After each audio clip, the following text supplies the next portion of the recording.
Hello everyone. Today's class is about liberal theories of IR. Liberal theories. What is the keyword? Liberalism.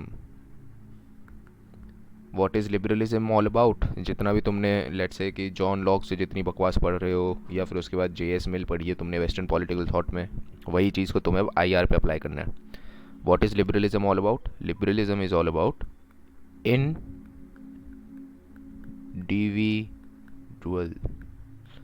इतना bifurcate करने का मतलब क्या है, ये शब्द समझो. इंडिवी कहाँ से आ रहा है? इंडिविजिबल से आ रहा है. इंडिविजिबल मतलब कि जो एक इंसान है वो डिवाइड नहीं हो सकता है. एक इंसान जो है वो एक यूनिक और कंप्लीट होल चीज़ होती है. तो इसकी अब जब बातें करने वाले हम जब इंडिविजुअल की बातें करने वाले हैं लिबरलिज्म में, तो जैसे ही तुम इसको IR पे अप्लाई करोगे तो तुम किन की बातें शुरू कर दोगे? तुम बात करोगे राइट्स की बातें. राइट्स की. और क्योंकि क्योंकि ये तुम्हारे लेट्स से कि this is your country United States of America. अब तुम्हारे यहाँ कोई रहता है तो तुम तो सिटीजन राइट की बातें करोगे ना यहाँ पे. बट लेट्स से कि यू आर टॉकिंग, तुम्हारी USA की जो फॉरेन पॉलिसी है, लिबरल फॉरेन पॉलिसी होती है उनकी, ठीक है. अब अगर तुम ये लिबरल फॉरेन पॉलिसी यूज़ कर रहे हो और तुम कमेंट करने वाले हो किसी एक ऐसे इंसान पे जो लेट्स से रहता है इंडिया में, तो अब तुम क्या बात करोगे? तुम ये तो नहीं बोलोगे सिटीजन राइट या राइट, तुम बात करोगे फिर ह्यूमन राइट्स की. और क्यों करने वाले हैं बात? बात इसलिए करने वाले हैं क्योंकि world war 1 done, world war 2 done, cold war भैया वो भी डन. बचा क्या है अब? यूनिपोलैरिटी बची है. यूनिपोलैरिटी मतलब कि जो दो राजा नहीं है दुनिया के, एक ही है. कौन है? यूनाइटेड स्टेट्स ऑफ अमेरिका है. इसका क्या मतलब हो गया कि वो क्या करना चाहेंगे? वो कोशिश करना चाहेंगे कि जैसा वो सोचते हैं और जैसा वो समझे हैं दुनिया को, वो पूरी दुनिया को वैसा ही कर दें. इससे बेटर क्या, इससे बेनिफिट क्या मिलेगा उन्हें? बेनिफिट कुछ इस प्रकार मिलेंगे कि भाई देखो, जस्टिफाई कर देते हैं. अगर जैसा मैं सोचता हूँ वैसा ही पूरी दुनिया को मैं कर दूंगा, तो नंबर 1, एक तो ह्यूमन राइट्स जो हैं वो प्रोटेक्ट होंगे दुनिया में. प्रोटेक्टिंग ह्यूमन राइट्स, ठीक है. नंबर 2 क्या हो जाएगा? कुछ तो बकवास करनी पड़ेगी, तो इंटरनेशनल पीस हो जाएगा. अगर सबके ह्यूमन राइट्स अगर प्रोटेक्टेड हैं तो मतलब बेमतलब के लोग लड़ेंगे बढ़ेंगे नहीं ना. क्योंकि तुम इंसान की जो स्वतंत्रता, जो एक इंडिविजुअल फ्रीडम जो होती है, जो राइट्स जो होते हैं कि भैया वो अपना घर चला पाए, वो अपना जो भी बिजनेस कर पाए, कुछ ट्रेडिंग कर पाए, अगर ये चीज़ मैं अलाउ कर रहा हूँ तो वो लड़ना थोड़ी चाहेंगे, तो पीस हो जाएगी. और सबसे क्रूशल इंपॉर्टेंट जो चीज़ है वो क्या है? अगर पूरी दुनिया वैसी ही होगी जैसे हम सोचते हैं, तो we can also protect liberalism at home. और होम क्या है हमारा? USA, ठीक है. और जब ये वाली चीज़ हम कर देंगे कि भाई पूरी दुनिया के अंदर एक ही चीज़ है, लिबरलिज्म चल रहा है, तो इसको हम क्या बोलेंगे? Liberal hegemony.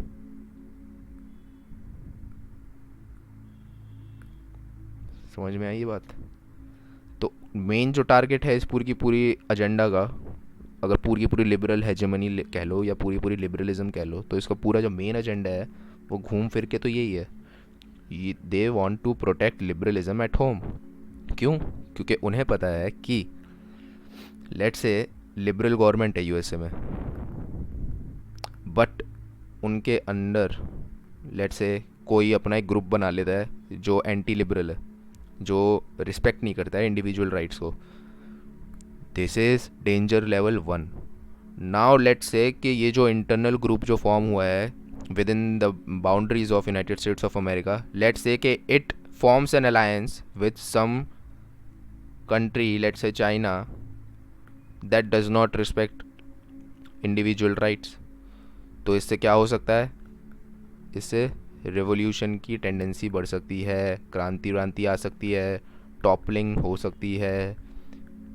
सब कुछ क्या लीड कर देगा? किस चीज़ पे? इंस्टेबिलिटी पे. इंस्टेबिलिटी आएगी तो भैया जो प्रेस्टीज इंजॉय करता है यूनाइटेड स्टेट्स ऑफ अमेरिका, वो कर पाएगा क्या? वो नहीं कर पाएगा। ऑल्सो ये चीज़ समझो, डोनाल्ड ट्रंप जब खड़े हुए थे अपने इलेक्शन में, तो उनका जो पूरा का पूरा एजेंडा था, Donald Trump is one of the first president who ran against liberal hegemony. क्योंकि लिबरल हेजेमनी के अगेंस्ट रन करने का ट्रंप का जो मोटो था, मोटिव था, वो खैर उन्हीं को पता होगा। बट द पॉइंट इज़, एक स्टेट एक्टर, मतलब एक स्टेट का रिप्रेजेंटेटिव, जो सबसे बिगेस्ट रिप्रेजेंटेटिव प्रेसिडेंट, वो लिबरल हेजेमनी के अगेंस्ट रन कर रहा है अपना पूरा का पूरा कैंपेन, जीत भी रहा है। इससे क्या मतलब समझ में आ रहा है कि लिबरल हेजेमनी की पूरी जो लेट्स से पॉलिसीज़ हैं, वो कुछ खास रंग नहीं लाई है। It has not materialised as they would have wanted to be, मतलब जैसा चाहते थे वैसा हुआ नहीं है लिबरल हेजेमनी में। इंस्टेंसेस इसके अगर हम देखेंगे, तो उससे पहले हम एक दो चीज़ समझ लेते हैं कि अगर हम इंडिविजुअल की बात कर रहे हैं तो मतलब हम राइट्स की बातें कर रहे हैं, और जब हम राइट्स की बातें कर रहे हैं और इन राइट्स को जैसे ही हम अपनी फॉरेन पॉलिसी पे अप्लाई करने वाले हैं, तो अचानक से क्या होगा यार, ये ना एक यूनिवर्सल डायमेंशन ले लेगी अपने लिए, एक यूनिवर्सल ट्रेंड। तभी तो ह्यूमन राइट्स की बातें आ जाती हैं। जैसे ही तुम इंडिविजुअल राइट्स वाली बातों को फॉरेन पॉलिसी पे अप्लाई करोगे, एक यूनिवर्सल डायमेंशन आ जाएगा उस पर। और जैसे ही यूनिवर्सल डायमेंशन आ जाता है, तो एजेंडा क्या हो जाता है? बेसिकली एजेंडा हो जाता है that you just want to spread democracy, nothing else. Clear cut शब्दों में ये बात है बस। अगर ये चीज़ तुमने समझ ली तो मोस्टली तुम्हारा लिबरल थ्योरीज तुम्हें हमेशा ही समझ में आता रहेगा बेसिकली। और ये चीज़ क्या हो जाएगी तुम्हारी, ये वे हो जाएगा, या फिर टूल हो जाएगा, या फिर मीन्स हो जाएंगे to achieving that main target. Main goal क्या है? You have to protect liberalism at home. और ये वाली चीज़ आई कहाँ से इतनी? क्योंकि भैया इतना हमने ड्रामा देखा, world war 1, world war 2, cold war, समझो ना ये क्या चल रहा है। यहाँ पे कम्युनिज़्म शुरू हुआ था, और वही मेन लेट्स से कि डरा रहा था वेस्टर्न जितने भी सभ्यताएं हैं उन्हें, कि यार इनका जो वे ऑफ तरीका है पॉलिटी का, वो बहुत डिफरेंट है और बहुत वियर्ड सा है, हमें समझ नहीं आ रहा। तो सबसे पहले तो इसको रिडिक्यूल करना शुरू कर दो कम्युनिज़्म को। इसलिए इन्होंने इस टाइम पे ज़्यादा पंगे वंगे लिए नहीं। इसलिए इन्होंने क्या पॉलिसी यूज़ करी कि फैसिस्ट पावर्स को हैं उन्हें तो हम लेट्स से कि अपीज़ करेंगे, क्योंकि मेन टारगेट तो उनको दिख रहा था कम्युनिज़्म है। बट फिर फैसिस्ट पावर जो है ज़्यादा ही पगला गई। उसके बाद फिर पीट पाट दिया इनको, बढ़िया बढ़िया बॉम्ब बूम डाल दिए, सब हो गया। उसके बाद बच तो तब भी यही गए कम्युनिज़्म वाले। तो यहाँ से कम्युनिज़्म की लड़ाई चल रही है, कम्युनिज़्म के अगेंस्ट। इसलिए यहाँ पे सारे के सारे ड्रामेबाजी चली, वियतनाम वाली बातें या अफ़गानिस्तान वाली बातें। जब वो भी ख़त्म हो गया, जब यूएसएसआर ही कोलैप्स हो गया, क्यों? क्योंकि ज़्यादा बड़ा हो गया था, सिंपल बात है। ज़्यादा बड़ा हो गया था, अच्छे से अपने जितने भी स्फीयर ऑफ इन्फ्लुएंस है वो मेंटेन नहीं कर पाया वो। और जब नहीं कर पाएगा, यूएसएसआर भी ख़त्म, तो तुम्हें पता है कम्युनिज्म भी ख़त्म। तो अब तुम्हारे पास पहली बार एक पावर आई है कि भैया तुम ही तो हो अब। फटाफट से, इससे पहले कि एक और नए तरीके का कोई कम्युनिज्म या नई फैसिस्ट पावर्स या कुछ भी और राइज हो, उससे पहले ना पूरी दुनिया को अगर हम लिबरल तो क्या ही है, जो ऑन ग्राउंड लेवल पे अगर तुम्हें इम्प्लीमेंटेशन दिखेगा तो दिखेगा, अगर हम किसी तरह डेमोक्रेसी ही डेमोक्रेसी बना दें सबको, तो कोई गुंजाइश ही नहीं रहेगी ना कि कोई अपना अलग से नया तरीका या नई बकवास लेके आए जिससे हम डरें। क्योंकि हमारा तो वे सेट है, हमें पता है हमारा कितना मस्त है ट्रेडिंग वाला और ये सारी सिस्टम, राइट।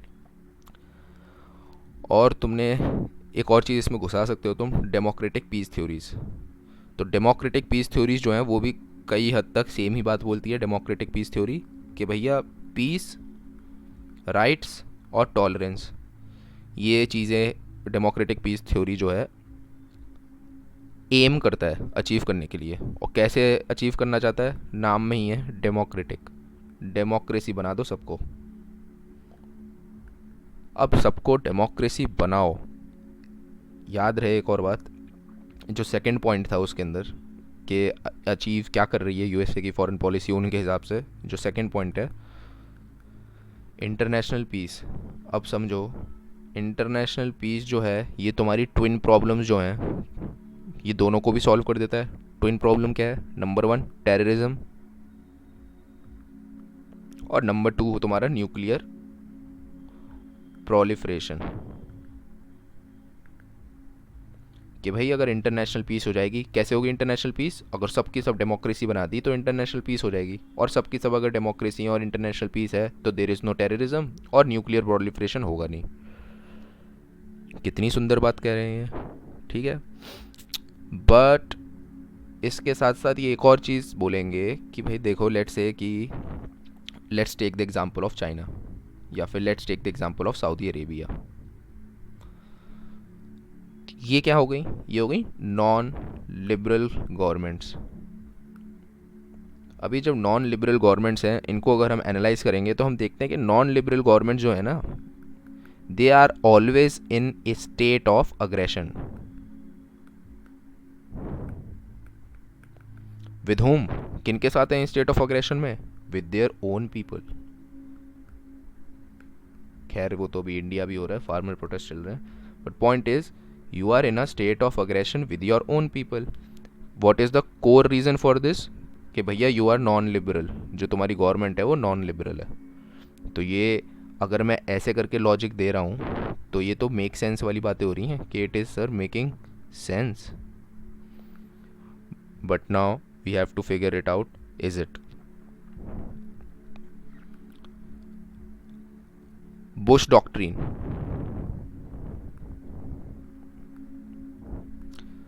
ये बुश वो आदमी है भाई जिसने लड़ाई ही लड़ाई करवा दी। लड़ाई मतलब इसने यूनाइटेड स्टेट्स ऑफ अमेरिका को बहुत सारी लड़ाइयों में घुसा दिया। कैसी लड़ाइयों में? War against terror. अब ये वॉर अगेंस्ट टेरर जो है, ये इनका जो मीन्स है वो है क्या? कि भैया let's enter a country, let's topple the regime and let's establish democracy. यही तो है। तो यही वाली चीज़ तो है जो हम अभी इतनी देर से समझ रहे हैं। तो अभी इसको इम्प्लीमेंट करने की इन्होंने अटेम्प्ट मारी है 2001 के बाद से। रीज़न क्या लग रहा होगा? अब सोच के देखो बुश को कि यार इतना ड्रामा हो गया, हमारे यहाँ पे हवाई जहाज़ घुसा दिया, पेंटागन पे, वर्ल्ड ट्रेड सेंटर पे हवाई जहाज़ घुसा दिया। ये सारी ड्रामे इसलिए ही तो हो रहे हैं, सिंपल रीज़न इसलिए तो है कि जो रीजन है ना, ये कौन सा, मिडल ईस्ट वाला, ये डेमोक्रेटिक है नहीं, ये है डिक्टेटरशिप वाला टाइप का। यही तो रीज़न है। इनको हम क्या बोल सकते हैं? हम इनको बोल सकते हैं रोग स्टेट्स। रोग स्टेट्स मतलब कि भाई यार ये स्टेट्स हैं, बट ये कुछ खास किसी के कंट्रोल में नहीं है, ये अपने ही डिक्टेटर के कंट्रोल में तमीज़ से नहीं है, तो यहाँ कुछ भी हो रहा है। अगर हम बोलें कि अलकायदा प्रॉब्लम है, तो ऐसा कुछ है नहीं, अलकायदा प्रॉब्लम नहीं है। The instability in the region is the problem. और इंस्टेबिलिटी क्यों है? डेमोक्रेसी नहीं है उधर। तो तो अब अगर मैं अपने दिमाग से सोचूं लिबरल वे से, क्योंकि हमारी तो फॉरेन पॉलिसी है और उसके अंदर तो कॉन्टिन्यूएशन का एक एलिमेंट रहता ही है। तो अगर 89 के बाद यूएसएसआर नहीं है और मैं अगर अपना लिबरल डॉक्ट्रिन जो है वो अच्छे से इम्प्लीमेंट करना चाह रहा हूँ दुनिया में, क्यों? Because it is the only way which is how I can protect liberalism at the rate home. ठीक है, घर पे अगर मुझे अपनी लिबरलिज्म बचानी है तो मेरे को पूरी दुनिया को लिबरल बनाना पड़ेगा। तो समझो ये वाली बात। Al Qaeda is not a problem. Middle east में जो पूरा पूरा पॉलिटी है, दैट इज़ द प्रॉब्लम। अब जब ये वॉर ऑन टेरर मैं करूँगा तो ये बहुत कमाल की बात है कि in this war on terror, अब तुम सोचोगे सर ये तो रियलिस्ट व्यू है, रियलिस्ट में होती हैं लड़ाई वड़ाई वाली बातें। On the contrary, the realist scholars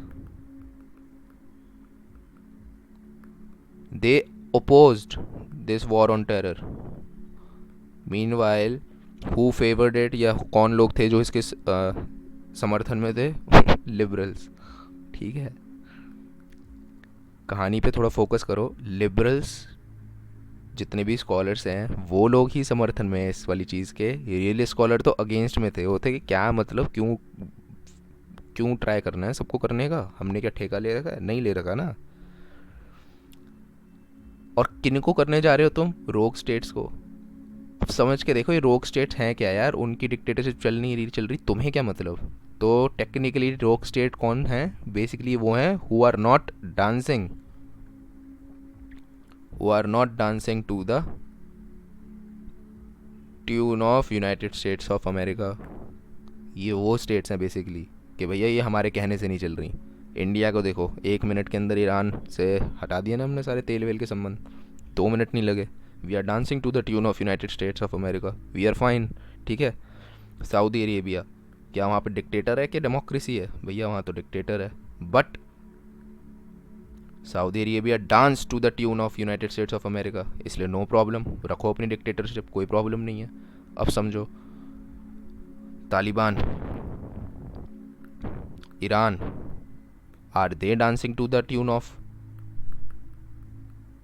north Korea, are they dancing to the tune of United States of America. China, are they dancing to the tune of United States of America. जी भैया no, they do not dance to the tune of United States of America. और इसलिए अगर इनकी तरफ से देखी जाए तो इनके मन में तो एक ही चीज़ उत्पन्न हो रही होगी ना पूरे टाइम, ये यूएसए को देख रहे हैं कि भाई ये यूएसए जो है ना, ये दुनिया में कहीं भी घुसपैठ मचाता रहता है। ये कभी जाता है इराक़ में, ठीक है, सद्दाम हुसैन को हटाने, कभी ये जाता है अफ़गानिस्तान में, ठीक है, कभी ये कहीं लीबिया वीबिया पहुंच जाएंगे, ठीक है, और घूम फिर के क्या कर देते हैं वहाँ पे, जो भी उनका लीडर या राजा होता है उसको तो मार देते हैं, उसके बाद फिर वहाँ पे एक नकली सी डेमोक्रेसी ला देते हैं, अपना ही जो इनका सपोर्ट जिसको करते हैं ये उसी को फिर वहाँ पे प्रेसिडेंट प्राइम मिनिस्टर बनवा देते हैं। यही इन्होंने देखा यहाँ पे, यही देखा यहाँ पे। सेकंड, इन्होंने क्या देखा कि United States of America, Libya, Libya का कौन था यार, मोहम्मद गद्दाफ़ी। तो ये देख रहे हैं कि मोहम्मद गद्दाफ़ी का प्लान था, मोहम्मद गद्दाफ़ी ने एक प्रोजेक्ट लॉन्च कर रखा था अपने कंट्री के अंदर, लेट से न्यूक्लियर मिसाइल्स बनाने का ही कुछ था, ठीक है, एमएफटी प्रोग्राम। तो यूएस से कहते हैं कि भैया गद्दाफ़ी तुम अपना जो भी पूरा तुम्हारा ये प्रोग्राम है ये बंद कर दो, हमें तुमसे फिर कोई प्रॉब्लम नहीं होगी। गद्दाफ़ी तो मान गया, गद्दाफ़ी ने बोला ओके हटा देता हूँ, इसने कर दिया अपना प्रोग्राम स्टॉप। उसके बाद क्या हुआ, रिज़ल्ट क्या मिला, गद्दाफ़ी को मार दिया गया, असैसिनेटेड। किसने करा, यूएसए ने करा। तो ये एक और चीज़ क्या बिल्डअप करेगी अब सोच के देखो, अगर तुमने ये चीज़ देखी और you are North Korea or you are Iran, will you ever stop your nuclear programme, क्योंकि यूएसए चाहता है, जी नहीं, तुम तो अपना चला के ही रखोगे ना, तुम्हें पता है जिस दिन बंद कर दिया उस दिन मार देंगे हमको। समझ में आ रही है ये बात। तो इससे अब तुम एक क्या चीज़ नोटिस कर रहे हो या क्या चीज़ परसीव कर रहे हो कि यार ये लिबरल जो थी ये सुनने में कितनी अच्छी सुंदर प्यारी चीज़ लग रही थी, और यूएसए जो है because it was in a position after 89 कि ये लिबरल हेजेमनी को परस्यू कर सके। सी, 3 ही तरह की चीज़ें हो सकती हैं, या तो 3 भी क्या 2 ही होंगी, या तो बाईपोलैरिटी होगी या मल्टीपोलैरिटी होगी, या फिर क्या चीज़ होगी तुम्हारी, यूनिपोलैरिटी। अब दोनों की दोनों चीज़ों को ना चेस की तरह समझने की कोशिश करो। अगर बाईपोलैरिटी या मल्टीपोलैरिटी है तो तुम्हारी फॉरेन पॉलिसी में जो मेन लेट से उसे ड्राइविंग फोर्स जो होगी वो क्या होगी, वो चीज़ होनी चाहिए तुम्हारी बैलेंस ऑफ पावर पॉलिटिक्स। यही तो होगा, बैलेंस ऑफ पावर पॉलिटिक्स ही तो चलेगी। क्यों, क्योंकि you are in competition always, तुम कंपटीशन में हो पूरे टाइम। लेट से के A B C and you are USA, तो तुम्हें इससे कम्पीट करना है, इससे कम्पीट करना है, इससे कम्पीट करना है। तो तुम इतना सोचोगे क्या कि मैं जा के दुनिया को भी अभी ठीक करूँगा और ये करूँगा वो करूँगा, नहीं सोचोगे। तुम उनसे कम्पीट करोगे टेक्नोलॉजी में, मिलिट्री में, नेवी में, ट्रेड में, तुम कंपटीशन में लगे हो, बैलेंस ऑफ पावर में लगे हो, अपने अलायंस फॉर्मेशंस में लगे हो, ठीक है। इसको ज़्यादा बड़ा मिसाइल इस पे है तो भैया मैं अपना डेवलप करने में लग गया, इन चीज़ों में बिजी रहोगे। Only when you are in a state of unipolarity in the world you are free. Free क्यों हो तुम, क्योंकि तुम्हें अब कम्पीट नहीं करना है। जो ए बी और सी है ना ये बहुत छोटे हैं, यू आर यूएस से, तुम्हें पता है इनसे क्या कंपटीशन करना है, मुझे कुछ कंपटीशन नहीं करना। Let them compete among them self, ये आपस में कंपटीशन में लगे रहेंगे। तो मैं तो बिल्कुल फ्री हूँ, और मैं क्या कर सकता हूँ, मैं परस्यू कर सकता हूँ अपना ग्रैंड स्ट्रेटजी। क्या है मेरा, कि भैया लिबरल हेजेमनी क्रिएट करनी है। मतलब क्या है इस बेसिकली बात का, डेमोक्रेटाइज करना है पूरी दुनिया को, ताकि स्कोप ही ना रहे कि कोई अपनी बकवास सोच के आए, टॉपल करने के लिए सोचे कुछ भी कहीं पे भी। और इसके लिए सेम चीज़ के लिए कि भैया कोई हमें टॉपल ना करे, मैं क्या करने वाला हूँ, मैं दुनिया में जा जाके उनकी जितनी भी जो भी चल रही है ना उसको टॉपल करने वाला हूँ। तो मेरे को तो लोग जाने जाएंगे रिजीम चेंजर के नाम से। और इन्हीं बातों से ये वाला ही जो लेट से ब्लेम है, जिसकी वजह से सारे के सारे चाइना हो गया, नॉर्थ कोरिया हो गया, ईरान हो गया, ठीक है, ये सब के सब किस चीज़ से डरते हैं, ये इसी चीज़ से डरते हैं सब के सब कि यार ये यूएसए जो है ना ये कुछ नहीं करना चाहता, ये बस रिजीम चेंज कराना चाहता है। ठीक है, तो ये वाली चीज़ अगर हमें समझ में आ गई है नाउ वुडरो विल्सन, ये प्रेसिडेंट अमेरिका के, तो भैया इन्होंने ना 1917 के अंदर डेक्लेरेशन ऑफ वॉर किया था अगेंस्ट जर्मनी। क्या था? Declaration of war. जब तुम बोलते हो कि भैया मेरी लड़ाई छिड़ गई है तो तुम्हें पहले डिक्लेयर भी करना होता है ना, अपनी न्यूज़ चैनल वगैरह पे अपनी सब्जेक्ट्स को सबको बताओगे कि यार देखो हम लड़ाई पे जा रहे हैं और हमने जर्मनी से वॉर डिक्लेयर कर दी है। याद रहे इनका जो एम था, जो कि इन्होंने अपने उस स्पीच के अंदर बोला है, उसके अंदर इन्होंने बोला था we want to create a world that is, focus करना इस बात पे बहुत ज़्यादा, that is made safe, made safe for democracy. तो मतलब अब तुम कॉन्टिन्यूएशन फॉरेन पॉलिसीज़ में जो तुम कॉन्टिन्यूएशन देखोगे, हम जो बात कर रहे हैं कि लिबरल हेजेमनी परस्यू कहाँ से करनी शुरू करी है, हम बोल रहे हैं कि भैया 89 के बाद से ही करी होगी जब यूएसएसआर नहीं रहा होगा। रीज़न हमने बोला कि भैया बाइपोलैरिटी या मल्टीपोलैरिटी में तो कर ही नहीं सकते हो because you will be busy in competition. Cold war के अंदर बाइपोलैरिटी थी तो आर्म रेस में लगे पड़े थे ना सब। टाइम था क्या किसी पे कि मतलब ये लिबरल हेजेमनी फैलाने जाए? नहीं था वो टाइम। ठीक है, ओनली वैन यूनिपोलैरिटी आई तभी यू आर फ्री कि तुम लिबरल हेजेमनी परस्यू कर सको। और ये चीज़ देखो, ये 89 की बातें हैं, लिबरल हेजेमनी जो परस्यू करने जा रहे हो ये 1917 की बातें हैं। बट बात यही है, एम वही है, we want to create a world. Number one मतलब कि वर्ल्ड ऑर्डर बनाना है हमको, और number two made safe for democracy. अब डेमोक्रेसी को मेड सेफ करने का एक ही तो तरीका है कि दुनिया ही डेमोक्रेसी हो। अगर दुनिया डेमोक्रेसी होगी then only you are democratic. एक भी अगर डिक्टेटर कहीं पे रह गया तो ही कैन मेक श्योर कि भैया वो आके कहीं पे कॉलोनी बनाने लग जाए, अटैक करने लग जाए और सब कुछ कब्जा ले। सिंपल बात। ठीक है, तो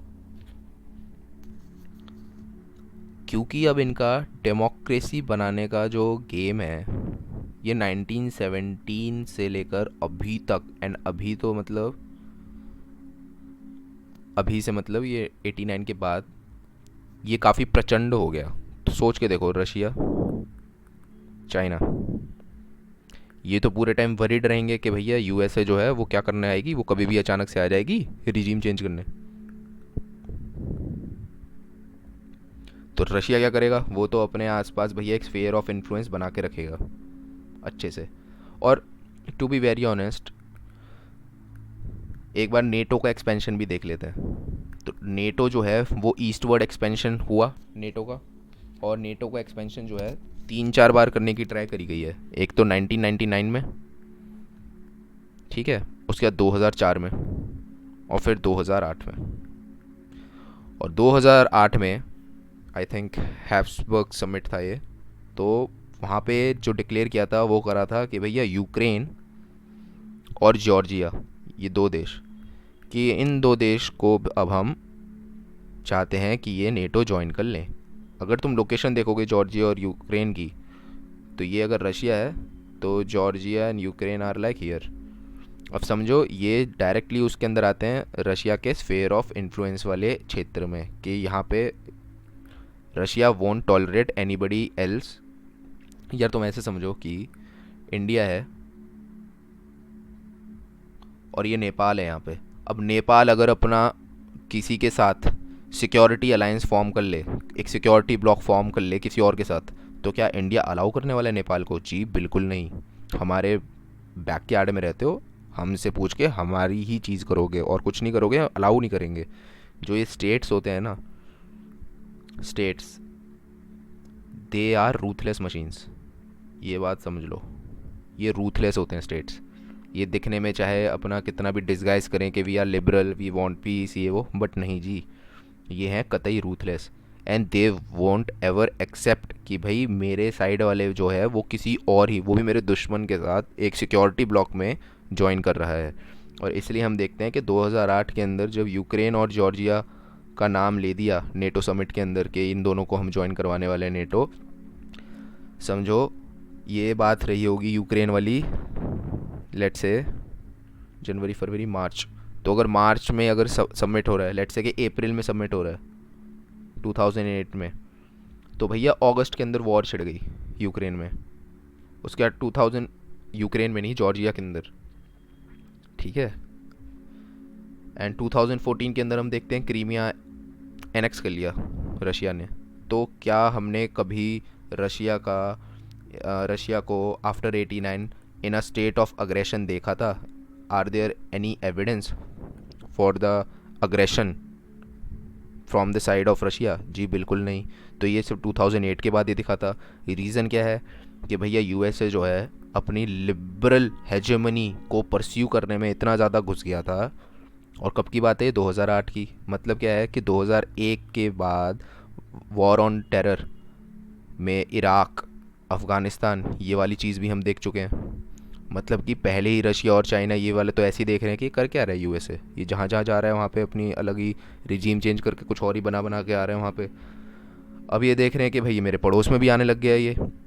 और रशिया तो हमेशा से ही सोच रहा था कि यार ये नेटो तो बनाया ही इसलिए ताकि यूरोप के अंदर ये वेस्टर्न कंट्रीज़ हैं और ये ईस्टर्न कंट्रीज़ हैं, ये चाहता ही नेटो ये है कि रशिया को किसी भी तरह से कंटेन करके रखा जाए।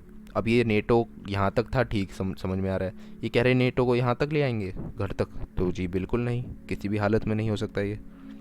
ठीक आ रही है बात? तो ये बात समझ लो कि कोई भी स्टेट जो है वो किसी भी सिक्योरिटी कम्युनिटी में, सिक्योरिटी कम्युनिटी शब्द यूज़ कर रहे हैं हम, तो ये किसका शब्द है? कार्ल डोइश का, कार्ल डॉइश है या कार्ल डोइश, कैसे भी बोल लो तुम, ये वो वाले कार्ल डोइश वाले टर्म है सिक्योरिटी कम्युनिटी के, कि बेसिकली तुम अलाउ नहीं करोगे किसी को भी जुड़ने का। नाउ एक और चीज़ देख लेते हैं। लेट्स से कि यार यूएसए ये सब करना ही क्यों चाहेगा?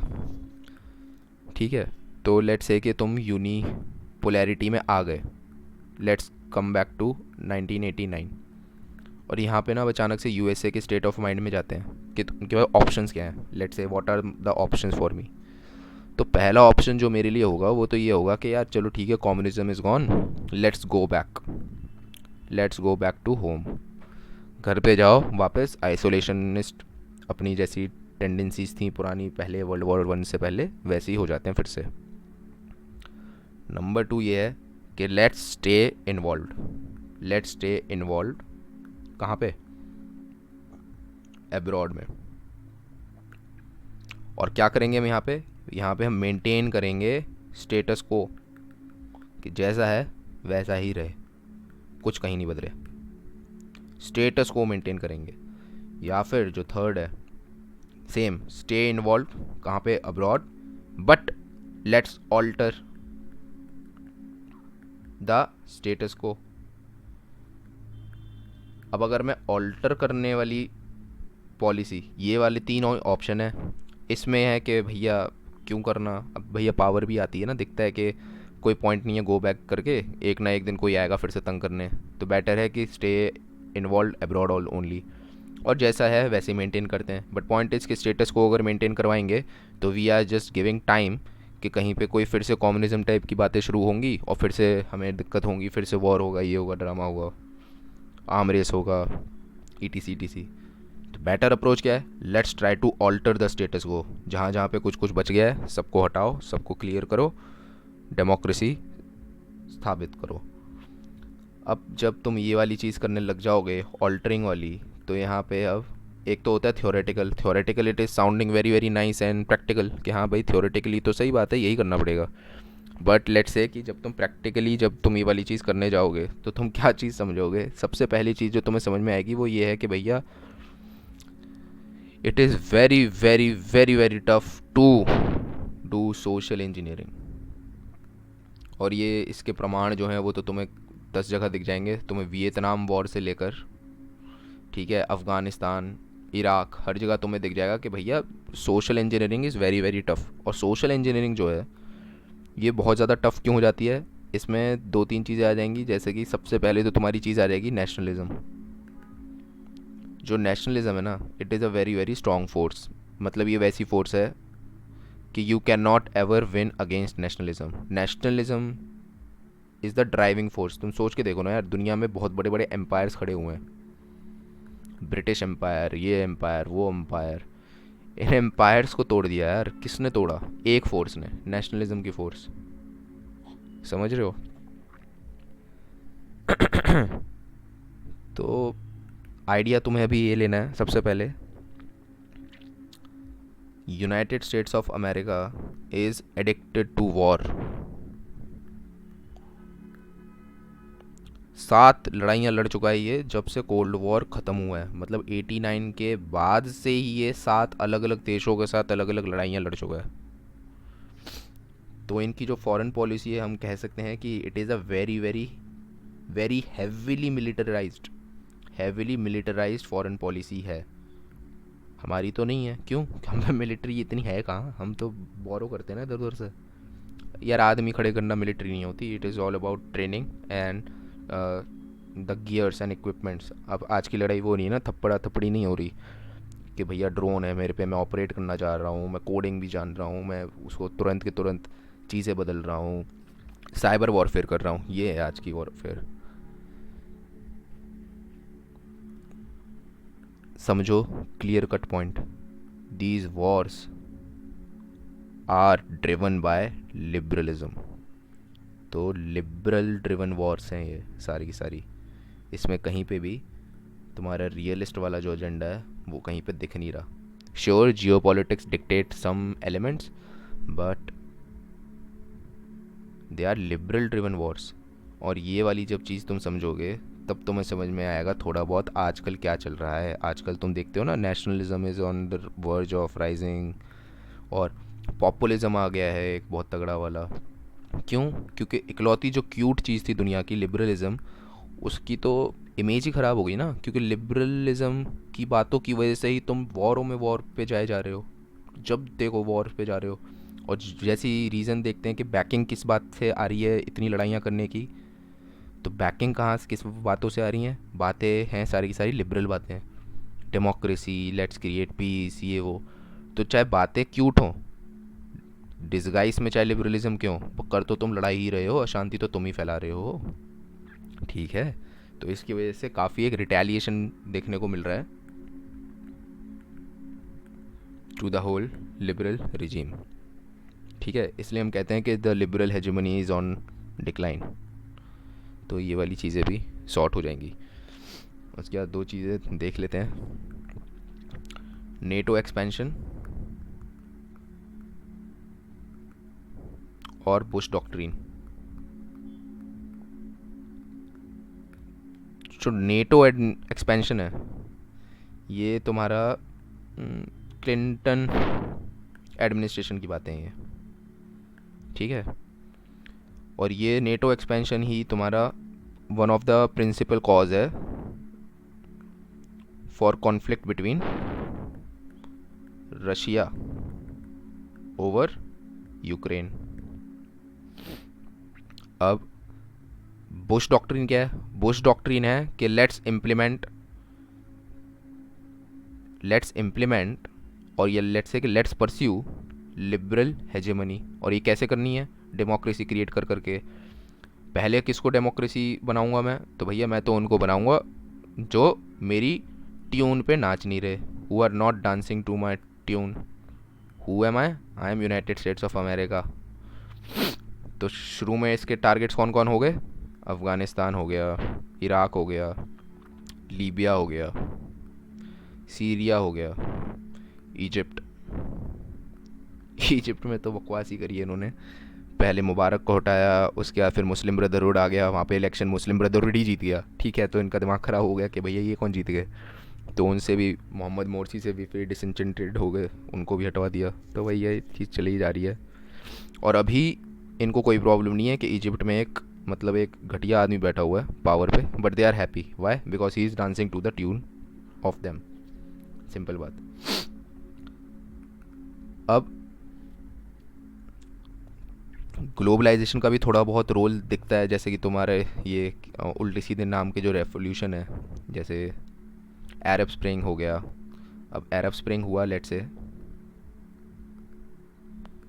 ये किन रीज़न से हो रहे हैं? तो भैया ये हो रहे हैं कि इंटरनेट इतना क्यूटली हर जगह आ गया है, तो सबको दिखता है कि यार ये तो वाइन पी रहे हैं और बटर खा रहे हैं, हमारे यहाँ ये नहीं है वो नहीं है, ये अपना सब ड्राई फ्रूट, मतलब इन्हें कूल चीज़ें दिखती हैं, तो ये रिवोल्ट कर देते हैं। बट पॉइंट इज़ कि if you were so adamant कि भैया लिबरल हेजेमनी को तुम परस्यू कर रहे हो अगर, और तुम्हारा कोर जो आइडिया है वो यही है कि डेमोक्रेसी हर जगह इस्टेब्लिश करनी है, तो you would have come here, और तुम इसको फेवर करते, सपोर्ट करते कि भैया अरब स्प्रिंग हो रही है, let's try to install democracy here. But no, तुम्हें पता है कि यहाँ पे अगर आ गया तो तुम्हें सपोर्ट मिलना बंद हो जाएगा। अभी अगर एक आदमी के कंट्रोल में पूरी पावर है, डिक्टेटर है, and he is supporting me, ये मुझे सपोर्ट कर रहा है, तो मुझे तो फ़ायदा ही है ना। ये मेरे को जगह दे रहा है यहाँ पे मिडल ईस्ट के अंदर, लेट से कि सऊदी अरेबिया है, तो इसका जो भी किंग है या प्रिंस है या जो भी है, ये अगर डायरेक्टली इसके फुल अथॉरिटी है और एक ही आदमी के पास है, और ये आदमी मुझे सपोर्ट करता है, क्यों? क्योंकि इसकी ज़रूरत है, इसको अपना डिफेंस रखना है ईरान के साथ। तो मतलब मेरे को बस ये करते हुए दिखना है हर वक्त कि I am becoming hard on Iran, Saudi Arabia is with me. तो मैं नहीं चाहूँगा ना कि सऊदी अरेबिया डेमोक्रेसी बन जाए अचानक से। क्यों? क्योंकि उसके बाद फिर भैया वहाँ के इंसान आएंगे बहुत सारे, उनसे डील करो, क्या पता सपोर्ट करें मुझे, नहीं करें। अभी तो एक आदमी है supreme commander, he is favouring me, तो वाई सपोर्ट अरब स्प्रिंग? तो इसको तो हम फ्यूज़ करा देंगे। ठीक है, तो ये वाली चीज़ हो गई। उसके बाद ये जो रेवोल्यूशंस वाली चीज़ है ना यार, ये यूएसए की ये पॉलिसी रही है कि ये कई जगहों पे ना रिवॉल्यूशंस करवाता रहता है। इनकी जितनी भी रॉ रॉ तो नहीं है इनकी, सीआईए वगैरह जो भी इनकी इंटेलिजेंस सर्विसेज हैं, ये हर जगह जाके रिवोल्ट कराते हैं। जैसे कि तुम्हारे यूक्रेन वगैरह में भी हो गया, तो यूक्रेन में तुम्हारा ऑरेंज रेवोल्यूशन, जॉर्जिया में तुम्हारा रोज़ रेवोल्यूशन, और ये सारे के सारे कब करवाता है ये? जब इसका कोई इशू होता है या फिर इसको ये दिखाना होता है कि देखो सब लिबरलिज्म डिमांड कर रहे हैं, कर नहीं रहे होते हैं। क्योंकि कई बार क्या होता है यार, जैसे कि अब अफ़गानिस्तान हो गया, यहाँ पे कोई हिस्ट्री ही नहीं है डेमोक्रेसी की, तो अचानक से तुम डेमोक्रेसी बिठा दोगे वहाँ पे, तो वहाँ पे लोगों को समझ में भी नहीं आएगा कि क्या चीज़ बैठ गई है। ये भी एक कंसेप्ट है ना यार, कंसेप्ट अगर तुम्हें समझ में नहीं आ रहा तो तुम्हें पता क्या है कि क्या कर रहे हो। It is a process, it is a concept. ठीक है, तो आई होप तुम्हें समझ में आ गया होगा कि जितना भी ये नेटो एक्सपेंशन जो ईस्टवर्ड करने की कोशिश करी थी, कि ये रियलिस्ट लॉजिक से नहीं था, ये लिबरल लॉजिक से था। और तुम्हें समझ में आ गया कि लिबरल लॉजिक भी जो है कुछ खास नहीं है। घूम फिर के देखो, घूम फिर के बात वही आ जाती है कि नेशनल इंटरेस्ट क्या, नेशनल इंटरेस्ट तुम कैसे अचीव करोगे, और उसके लिए चाहे तुम लिबरल बोल लो या रियलिस्ट बोल लो, ठीक है, ये सब कुछ नहीं है, मुखौटे हैं। इनकी आड़ में तुम ये अचीव करना चाहते हो बस। लिबरल क्या है, सुनने में क्यूट लगता है। अब जैसे इंडिया में भी इंडिया पे थोड़ा बहुत प्रेशर डालना होता है, तो वहाँ की क्या करती हैं कि भैया इंडिया में दो तीन अपने वहाँ पे रिपोर्ट डाल दो कि इंडिया इंडियन मुस्लिम्स को ये कर रहा है वो कर रहा है, ह्यूमन राइट्स की बातें कर देगा थोड़ी बहुत। डर गए हम, क्यों? क्योंकि ऐसे तो फिर हमें पता है अगला स्टेप होता है इनका रिजीम चेंज। तो ये अच्छा खासा एक पॉलिसी टूल बन गया है इनका। एनीवे, और इस टाइम पे ये भी तुम समझ के देखो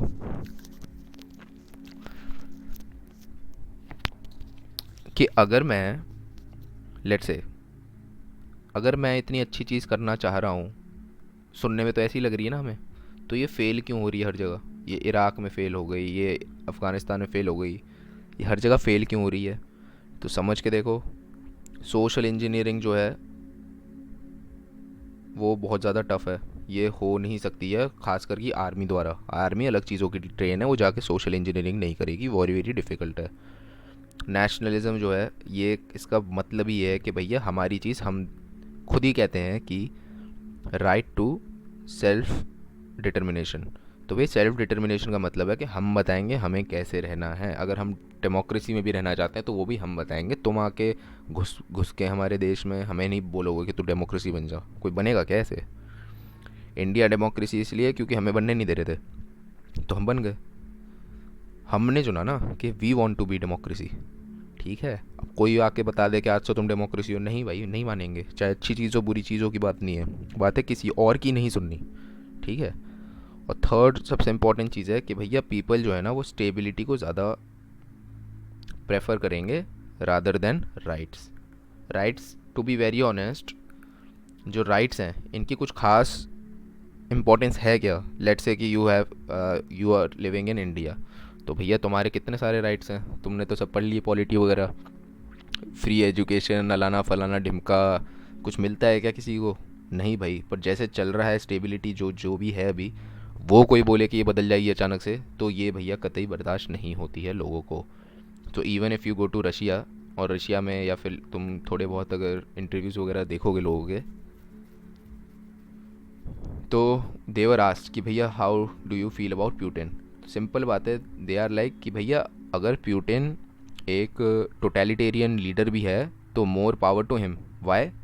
क्योंकि हमने प्यूटिन से पहले वाला रशिया देखा है, और तब हम रोटियों के लिए भी भटक रहे थे। अभी एटलीस्ट खाना तो है, अभी हम स्टेबल तो हैं, स्टेबल तो हैं एटलीस्ट। तो भाड़ में जाए राइट्स वाइट्स वाली बातें। अच्छा जी प्यूटिन तुम्हारे डेटा देखता है, प्यूटिन ये करता है, लोगों को परवाह नहीं है। लोगों के अभी हम स्टेबल हैं, we are very happy with Putin, इसलिए प्यूटिन का इतना स्ट्रॉन्ग परसोना या फिर लेट्स से कि सपोर्ट सिस्टम है अपने देश के अंदर। और जब ये सब चीज़ें कर रहा था यूएसए तो चाइना क्या कर रहा था? चाइना कर रहा था अपना ट्रेड, कि भैया लेट्स स्टे साइलेंट, और चाइना को बस ये करना है। Very good USA, we are with you in your war against terror. तो यूएसए तो और सर ऊंचा कि हाँ भैया वॉर अगेंस्ट टेरर, फंसे पड़े हैं और आज तक नहीं निकल पाए अफगानिस्तान से। सो घूम फिर के जो शुरू में जो 3 ऑप्शन दिख रहे थे हमें यूनिपोलैरिटी में, उसमें इन्होंने तीसरा वाला चुना कि लेट्स ट्राई टू चेंज और ऑल्टर। ठीक है। और उसके अंदर उन्होंने देखा कि भैया खर्चे बहुत ज़्यादा हो गए, गालियाँ बहुत पड़ गई दुनिया से। ठीक है। ऊपर से सब डरते और हैं कि हम आ गए तो हमसे काम नहीं करना किसी को, कि ये रिजीम चेंज करा देते हैं। अब ये इतनी सुंदर प्यारी चीज़ और अकेले ही कर रहे हैं, उसके बाद भी ये लिबरल हेजेमनी वाली चीज़ जो है डूम हो गई। अच्छा एक और चीज़ देखो, जो मार्शल प्लान था ना तुम्हारा, मार्शल प्लान के अंदर इन्होंने रीबिल्डिंग में, रिकन्स्ट्रक्शन ऑफ वेस्टर्न यूरोप, उसमें इतना पैसा नहीं बहाया है जितना तुम्हारा सिर्फ अफगानिस्तान वॉर में बहा है। ठीक है, डॉलर के अमाउंट में। तो सोच के देखो ये कितनी स्टूपिड चीज़ में ये घुसे हैं बेमतलब। रीज़न क्यों है, क्यों घुस गए? क्योंकि देवर फ्री, यूनिपोलैरिटी, और कोई रीज़न ही नहीं है। अगर बिजी होते अपनी बैलेंस ऑफ पावर पॉलिटिक्स में तो इतना टाइम ही नहीं होता ना कि इन चीज़ों में घुसे। ठीक है। अब कोई कहेगा कि भैया रियलिज्म के हिसाब से जियो पॉलिटिक्स ये कहती है, तो भैया जियो पॉलिटिक्स कुछ नहीं कहती। रियलिज्म, रियल स्कॉलर्स ने सपोर्ट कभी किया ही नहीं है इन चीज़ों को। ठीक है। दे वर फेवरिंग कि अपनी वॉर आर्मी ये सब बनाते रहो, अपनी मिलिट्री पावर स्ट्रांग रखो, सब रखो, बट नॉट कि भैया इंटरफेयर करो जा जाके दूसरों की कंट्रीज़ में। ये कभी नहीं करा, क्योंकि उन्हें भी पता है। तुम्हारी कौटिल्य की बुक है, उसके अंदर भी उन्होंने बोला है कि इफ़ द एनिमी जो तुम कॉन्कर कर रहे हो जिस लैंड को, अगर वहाँ पे पीपल या फिर लेट्स से कि वहाँ के लोग जो हैं वो अलाउ नहीं कर रहे तुम्हें कि तुम उन पर कब्ज़ा कर लो, देन लीव दैट लैंड, तुरंत वेकेट कर दो। ये नहीं मान रहे तो फंसे पड़े हैं। तो बात है कि नेशनलिज्म वाली फोर्स है वो इतनी स्ट्रांग होती है, इतनी स्ट्रांग फोर्स होती है कि you can not capture it just by force. ठीक है। उसके बाद अब एक चीज़ है, ये समझो, वन मोर रीज़न जिससे लिबरल हेजेमनी को तुम कह सकते हो कि इनकी नहीं चल पाई है, डूम की तरफ जा रही है। ये इकलौती चीज़ है जो रियलिस्ट लॉजिक से निकल के आएगी, वो ये है कि अगर तुम एक लेट से तुम हो ये यूएसए, महा बाहुबली, और ये बाकी सब छोटे छोटे हैं। तो समझो, तुम्हारे लिए चाहे लिबरल लॉजिक चल रहा है कि अभी मैं तो बिल्कुल फ्री हूँ और मैं दुनिया को भी डेमोक्रेसी बना दूंगा, बट इनके दिमाग से सोचो, इनके दिमाग से, ये छोटे छोटे कंट्रीज़ हैं, लेट्स से कि दीज आर, वही ले लो, चाइना ले लो, रशिया ले लो, नॉर्थ कोरिया ले लो, जो भी अपने अलग हैं जो किसी की सुनते नहीं, ईरान ले लो, इंडिया ले लो, इंडिया भी, यस, इंडिया भी यही नॉन अलाइनमेंट मूवमेंट, और क्या था, यही तो था कि हमें नहीं सुननी भैया किसी की। वो अलग बात है कि अब तो सुनते हैं, तो हटा लो उसको। पॉइंट इज़ कि ये लोग जो हैं, इनके दिमाग से सोचो ये क्या सोचने वाले हैं, तो इनके लिए चलेगा नॉट लिबरल लॉजिक यहाँ पे चल रहा था, इनके दिमाग से तो पर रियलिस्ट लॉजिक चलेगा। और रियलिस्ट लॉजिक क्या बोलेगा? रियलिस्ट लॉजिक कुछ नहीं होता, रियलिस्ट लॉजिक होता है बैलेंस ऑफ पावर पॉलिटिक्स। तो ये तो ट्राई करेंगे ना कि एक साथ गुटबाजी बना ले बड़ी सी, और then we will balance this hegemon. अगर हमें गुट बना लेंगे बड़ा सा, तो we can balance this hegemon, जितना भी पावर है हम मिल के बना लेंगे। तो ये भी एक रीज़न है जिसकी वजह से लिबरल हेजेमनी काफ़ी डूम की तरफ जाती हुई दिख रही है। अब ऐसा देखो, ईरान का ही एग्जांपल लेते हैं। ईरान की आंखों से देखेंगे, क्या देख रहा हूँ मैं कि भैया यूएसए जो है is running around the whole world changing regimes, ठीक है। मेरे को कह रहा है कि भैया अपने न्यूक्लियर वेपन त्याग दे। Why would I get rid of my nukes? Simple, मेरे को एक लॉजिक समझाओ या ट्राई करो खुद सोचने की, एक लॉजिक बताओ। अनटिल अनलेस मेरा लॉजिक ये है कि अच्छा मैं कर देता हूँ न्यूक्लियर वेपन या जो भी मेरा प्रोग्राम है उससे रेड कर देता हूँ, उसके बाद यूएसए मुझे शाबाशी देगा। एग्ज़ाम्पल, लीबिया, मिली शाबाशी? जी नहीं, क्या मिला? डेथ मिली, डेथ, गद्दाफ़ी को डेथ मिली। तो मेरे पे जो इकलौता ऑप्शन रह गया वो क्या रह गया? मेरे पे इकलौता ऑप्शन रह गया कि I will have to resist. क्यों? क्योंकि मुझे दिख रहा है कि जैसे ही मेरे पे न्यूक आ जाएंगे ये मुझे कुछ नहीं कहने वाला। प्लस इज़राइल साइड में ही है, उनको तो यूएसए ने अपना बढ़िया, लेट से, कहाँ से आ गया इन पे इतना टेक्निकल कैलिबर? यूएसए का एक्सपोर्टेड टेक्निकल कैलिबर है इज़राइल के पास। तो मैं तो अपने रीजन के अंदर ही, मेरे को तो कोई मतलब भी नहीं दुनिया दुनिया से, मेरे को अपने रीजन में ही अगर कंट्रोल बरकरार रखना है, जो कि एक प्रॉक्सी है या फिर लेट्स से डिपेंडेंसी है यूएसए की इज़राइल, तो उसके लिए भी मेरे को मेक श्योर करना पड़ेगा that I am at par. जितनी पावर इस पे है उतनी मेरे को ही बरकरार रखनी है, ठीक है। तो आई होप कि ये वाली चीज़ समझ में आ रही है। चाइना, क्या मतलब यूएसए से? नो मतलब, बट जो, सोच के देखो, ये अगर चाइना है, ये साउथ चाइना सी है, ये वाटर है किसी, अब चाइना इतना पावरफुल भी हो रहा है तो इसको अच्छा लगेगा क्या कि यहाँ पे घूम रहा है यूएसए, यहाँ पे हर जगह घूम रहा है, इसके आसपास हर जगह अपनी खतरनाक खतरनाक शिप्स लेकर। Remember during the times of cold war, ये डिटेंट पीरियड की बात है, जब यूएसएसआर ने, ये इफ़ दिस इज़ यूएसए, तो यहाँ पे समझो क्यूबा इधर है, तो क्यूबा में अपनी मिसाइल्स लगवा दी थी। अब सोच के देखो, यूएसए से खुद तो बर्दाश्त नहीं हो पाया ये बात कि भैया क्यूबा बिल बैकयार्ड में है, इन्होंने पूरी अपनी एजेंसीज लगा दी, किसको? कैस्ट्रो को मारने के लिए। रीज़न कि ऐसे कैसे हो सकता है कि तूने यूएसएसआर से दोस्ती कर ली, उसके मिसाइल यहाँ रखवा लिए, तू मेरे बैकयार्ड में रहता है, ऐसी तेरी हिम्मत कैसे हो सकती है? तो उसी तरीके से अगर चाइना सेम लॉजिक पे अगर जाए, then it makes perfect sense, ठीक है। बिकॉज नो बडी वुड, अगर इंडिया की बात करें तो इंडिया के भी मेन प्रॉब्लम क्या होती है, जब श्रीलंका में हम्बन टोटा पोर्ट पे आ गया या पाकिस्तान में ग्वादर पे, तभी तो इशू होने लग गए इंडिया को कि चाइना कर क्या रहा है। क्योंकि नो बडी लाइक्स कि हमारे बैकयार्ड के अंदर इतना कोई घुस जाए, सिंपल बात है। ठीक है, तो ये वाली चीज़ें भी देख लो। उसके बाद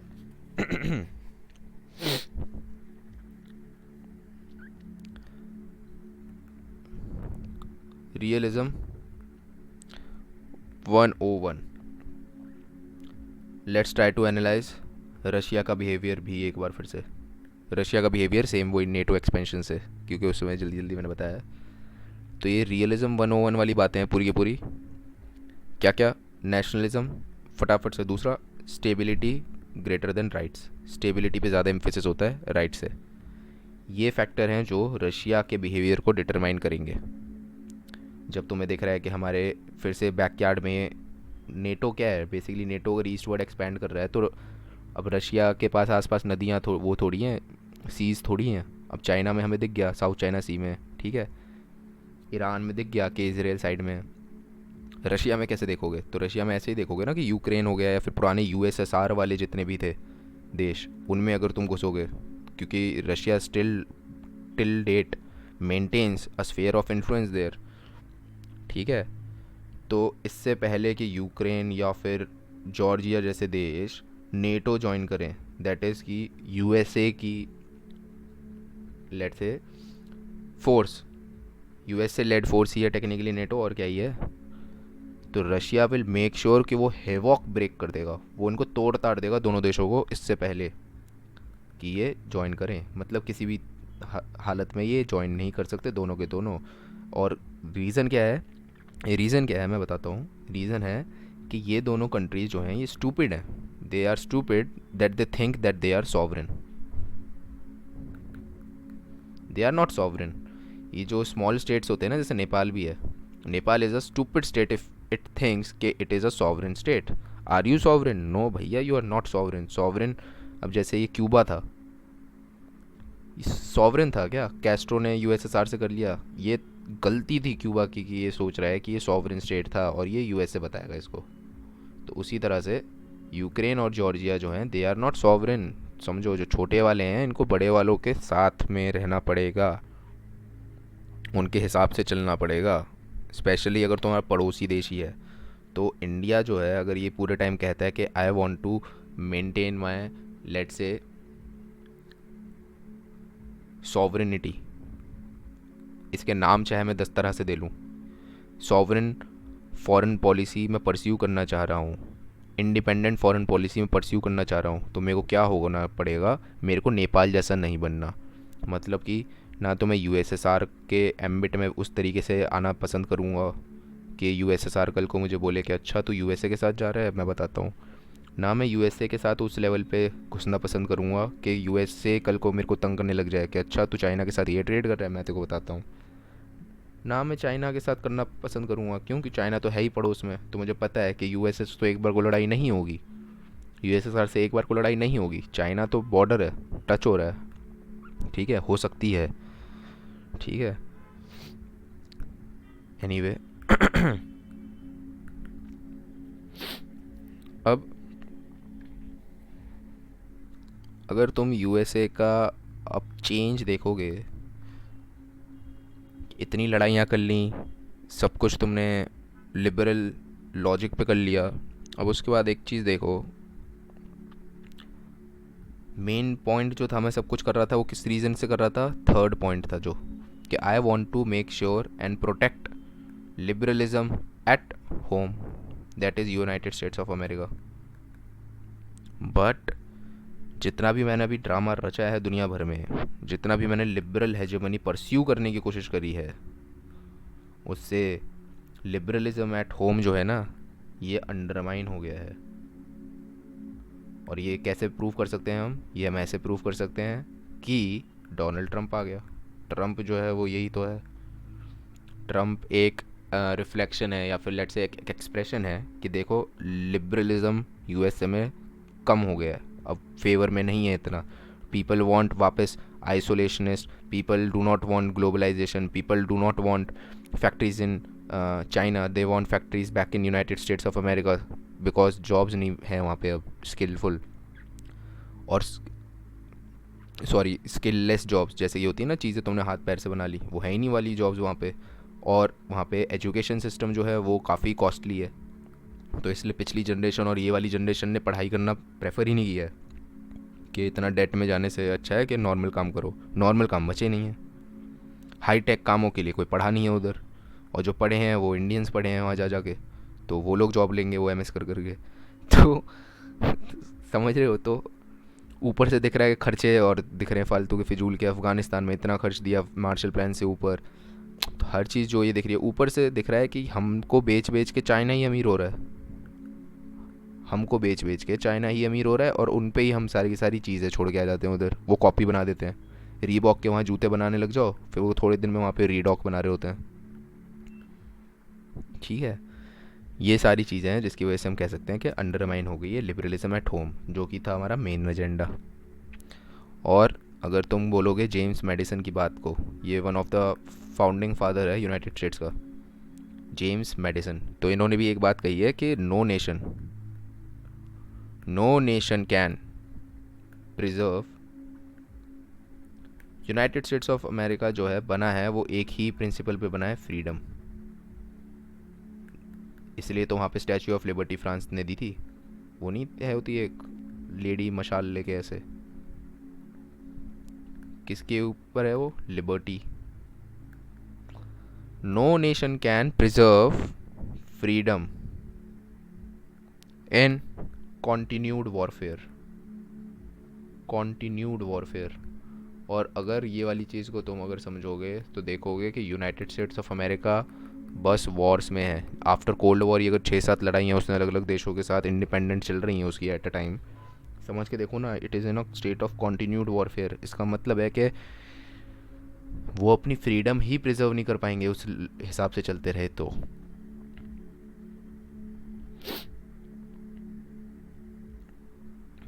समझते हैं अब एक दो चीज़ों को। कल्चर, कल्चर क्या होता है? कल्चर होता है वे ऑफ लाइफ। कल्चर में होता क्या है बेसिकली, अगर इनको डिवाइड करना चाहोगे तो कल्चर में सिर्फ दो चीज़ें हैं। एक चीज़ होती है तुम्हारी प्रैक्टिसेस, ठीक है, मैं हाथ से खाना खाता हूँ, नहीं जी भैया मैं तो चम्मच से खाता हूँ, मैं तो फोक से खाता हूँ, मैं चॉपस्टिक से खाता हूँ। दूसरा तुम्हारा होता है बिलीव्स, भैया झाड़ू को पैर नहीं लगाना, लक्ष्मी माता होती हैं। ठीक है, बिलीव्स के अंदर ही हजार तरह के बिलीव्स हो सकते हैं। Sun could be a god, there could be ज्योतिषी, देर कुड बी 9 ग्रह, ग्रह शांति, अनाना फलाना ढिमके, बहुत ड्रामे हैं। उनमें से एक चीज़ होगी तुम्हारी रिलीजन। रिलीजन बिलीव्स में ही आ गया। अब समझो, एक टाइम था तुम्हारा, लेट से तुम्हारा वेस्टफेलिया वाले जब टाइम चल रहे हैं, तब अगर तुम यूनाइट कर रहे हो वेस्टफेलिया से पहले किसी पर्पस के लिए, किसी लड़ाई के लिए, तो तुम किस बिलीफ, तुम किसी बिलीफ पे ही तो जोड़ पाओगे लोगों को। I believe that this should be done, इसलिए बिलीफ का मतलब क्या होता है? हाउ इट शुड बी, कैसा होना चाहिए, हाउ इट शुड बी, ये बातें होती हैं बिलीफ।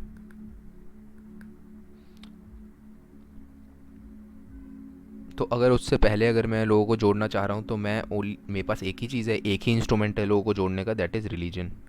इसलिए सो मच रिलीजन की इम्पोर्टेंस। बट अगर मैं आज की डेट में अगर बात करूँ रिलीजन की, तो समझो now there is another belief that is very much powerful, और जो रिलीजन से भी ज़्यादा बड़ा पावरफुल है, दैट इज़ नेशनलिज्म। तो अगर अब अगर हमें नेशनलिज्म की बातें करनी है और मेक श्योर कि अगर सोसाइटी जो है वो बैकवर्ड है, अगर सोसाइटी इज़ बैकवर्ड, सोसाइटी अगर बैकवर्ड है, बैकवर्ड मतलब कि यार नहीं समझती, इंडियन सोसाइटी ले लो यार, पाकिस्तानी सोसाइटी ले लो, ये मिडिल ईस्ट वगैरह की सोसाइटी ले लो, बैकवर्ड सोसाइटी है। गांव जंगलों में जाके देखो लोग पगला रहेंगे। ठीक है, 1 लाख कमाएंगे साल का, 90,000 उनको बस चले तो खर्च देंगे सिर्फ मिठाइयों में, प्रसादों में और ड्रामों में। तो जितनी बैकवर्ड सोसाइटी, उतना ही तुम्हें बैकवर्ड वाला जो बिलीफ सिस्टम है उसको यूज़ करना पड़ेगा, ताकि तुम उनको यूनाइट कर सको। अब नेशनलिज्म वाली बातें हर ज़रूरी है क्या कि हर हर आदमी के मन में और दिमाग में घुस जाएंगी? In fact India is still a nation in making, तुम तो बना ही रहे हो अभी। तो वेरी मच इम्पोर्टेंट क्या हो गया, that you use religion embedded inside nationalism. मतलब रिलीजन को नेशनलिज्म के साथ एम्बेड कर दो, और अब बात करो इसकी, क्योंकि नेशनलिज्म की डायरेक्ट बात करोगे समझ नहीं आएगी, रिलीजन से एम्बेड करो, रिलीजन से। और ये चीज़ हम दुनिया भर में देख रहे हैं, ठीक है। तो टेक्निकली अगर तुम यूनाइटेड स्टेट्स ऑफ अमेरिका को भी देखोगे तो कह सकते हो कि जैसे कि सैमुअल पी हंटिंगटन की एक बुक है, उसका नाम है हु आर वी। ठीक है, तो ये कहते हैं कि यूएस से भी अगर देखा जाए, अगर ये वाले प्रिंसिपल पे ही कि कैसे रिलीजन को नेशनलिज्म के साथ इंटीग्रेट करके उन्होंने मूव फॉरवर्ड किया है, तो सैमुअल पी हंटिंगटन कहते हैं कि US is nothing but a white Anglo Saxon Protestant. Technically देखा जाए तो हाँ भाई यही तो है, वाइट हैं, Anglo English, English speaking, section Protestant, Christianity का एक, लेट्स से कि एक, यार अगर ब्रिटिश हिस्ट्री पढ़ी है तो तुम्हें पता होना चाहिए ऑलरेडी प्रोटेस्टेंट्स कौन है, बट अगर नहीं पता तो लेट्स से कि इट इज़ अ ग्रुप। अगर सेकंड ग्रुप को तुम ऑर्थोडॉक्स ले लो और थर्ड को ले लो कैथोलिक को, ठीक है। कैथोलिक इज़ दैट रोम वाले।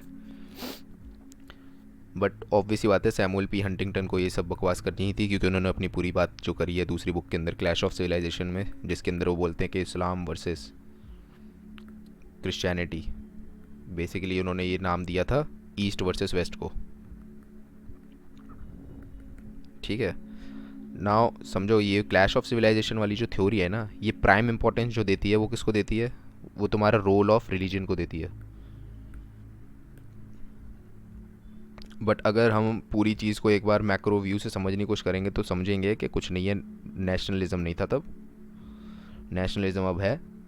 और नेशनलिज्म के अंदर रिलीजन को एम्बेड करा जाता है। क्यों? क्योंकि जो सोसाइटी होती है वो कई बार बैकवर्ड होती है।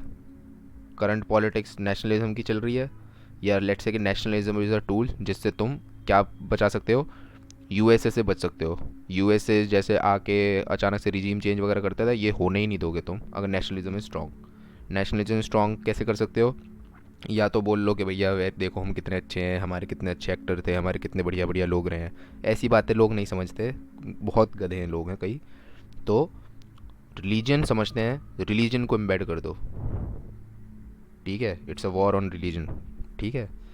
तो ये हर जगह ही चल रहा है। इनफैक्ट अगर ईरानियन ईरानियन अगर नेशनलिज्म तुम समझोगे, तो ईरानियन नेशनलिज्म उनकी नीड है यार कि वो इस्लाम को इतना बुरी तरीके से इनकॉर्पोरेट करे ईरानियन नेशनलिज्म में, ठीक है।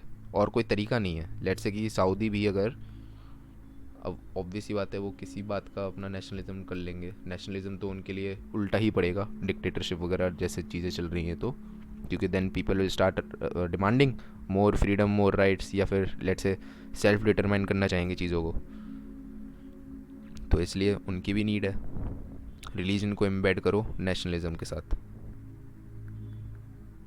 डायरेक्ट नेशनलिज्म अगर घुसाने की कोशिश करोगे, एक तो प्रैक्टिकल नहीं है क्योंकि कोई मेक सेंस नहीं करेगी बात, लोगों तक पहुंच ही नहीं पाएगी, और पहुंच गई तो सबसे पहले फिर वो सेल्फ डिटर्मिनेशन वाली बातें करेंगे, ठीक है। और क्योंकि अब ये पूरी की पूरी चीज़ जो है नेशनलिज्म की कैसे करी, क्योंकि नेशनलिज्म कुछ होता नहीं है, it is just about common cultures. जैसे कल्चर की पढ़ रहे थे ना अभी हम, देख रहे थे कॉमन कल्चर्स जब की बात करते हैं, नेशनलिज्म क्या है, कॉमन कल्चर।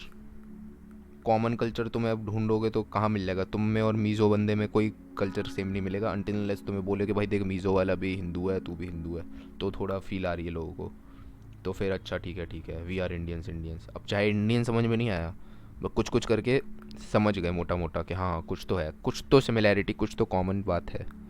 और एक बार ये चीज़ आ जाएगी कॉमन बात है, तो अब मिज़ोरम पे भी अगर कोई अटैक कर देगा, या लेट से म्यांमार बोले कि कल को मिज़ोरम मेरा, तो तुम्हें पता है ना फिर कि दिल्ली या पंजाब कहीं से भी होगा, आदमी बोलेगा कि नहीं इट इज़ आवर्स, ठीक है।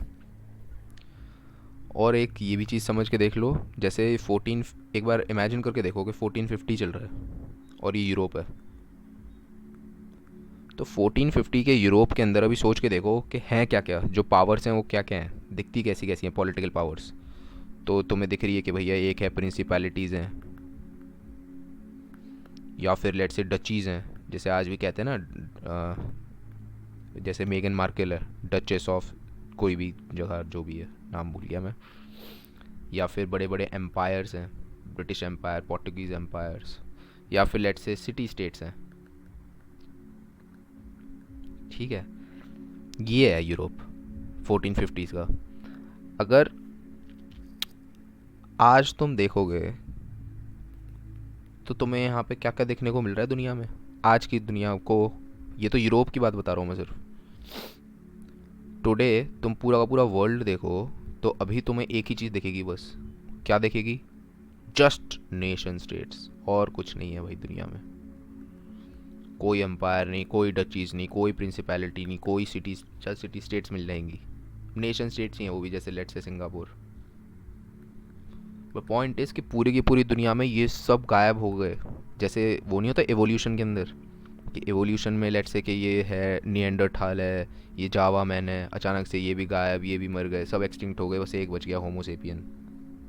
Homo sapien sapien. तो अगर तुम ऐसे देखोगे तो देखोगे कि आज सिर्फ एक ही चीज़ बची है दुनिया में, नेशन स्टेट्स। ड्राइविंग फोर्स कौन था इस चीज़ का? तो भैया नेशनलिज्म।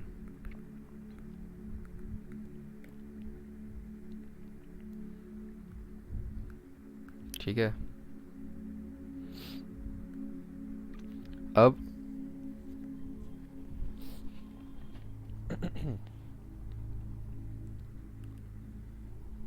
यूएसए की एक बार ये देख लेते हैं, लिबरल डेमोक्रेसीज कहाँ कहाँ पे इनके अटेम्प्ट देख लेते हैं, कहाँ कहाँ पे इन्होंने बना दिए।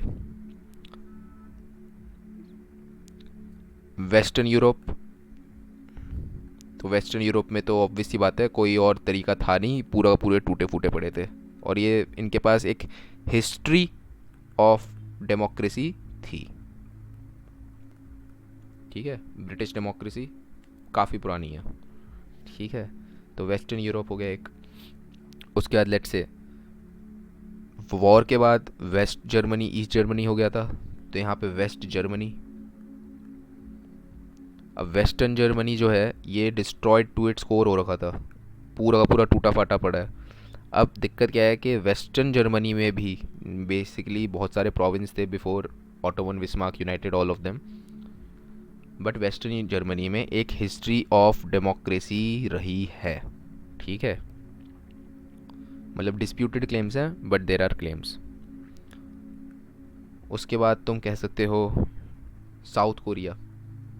South Korea versus north Korea, north Korea supported by USSR and China, communist China. But ठीक है, बॉर्डर बना दिया, साउथ कोरिया के अंदर डेमोक्रेसी इस्टेब्लिश कर दी गई, जो कि एक फ्रूटफुल या फिर लेट्स से कि एक पैरिश नहीं हो पा रही, अच्छी है, मतलब एक फलती फूलती डेमोक्रेसी है, तो इट मेक सेंस। उसके बाद जापान। जापान पे तो नागासाकी हिरोशिमा पे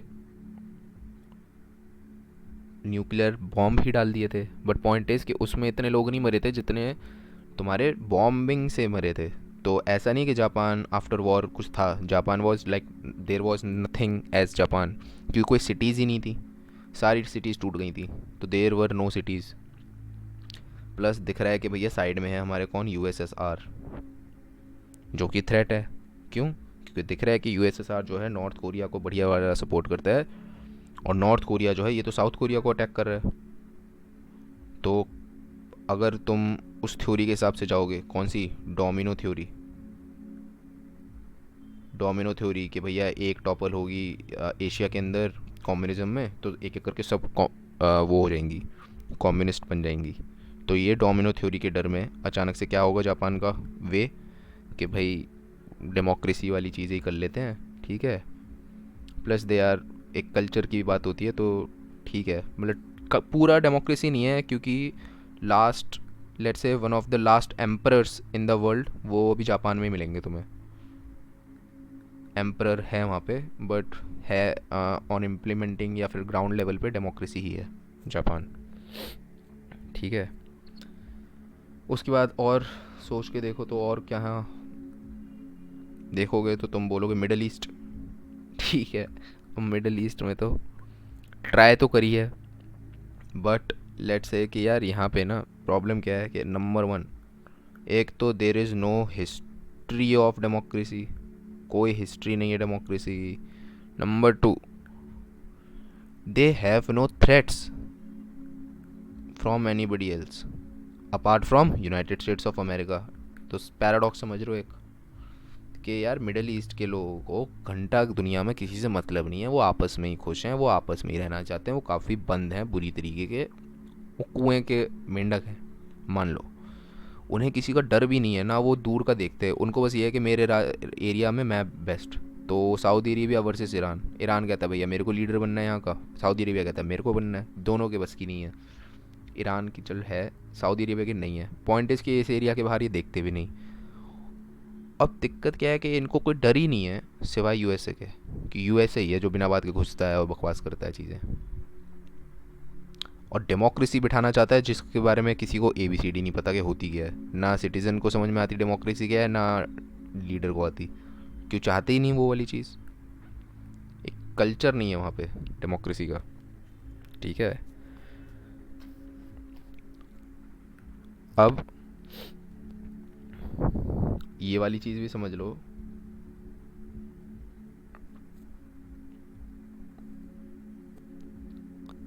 USSR, communist China, north Korea, northern Vietnam, ये डोमिनो थ्योरी वाली बातें अगर देख लोगे तो एक और चीज़ समझो कि इनसे कोई भी क्यों डरेगा, इनसे कोई भी इसलिए डरेगा क्योंकि they are all representing communism.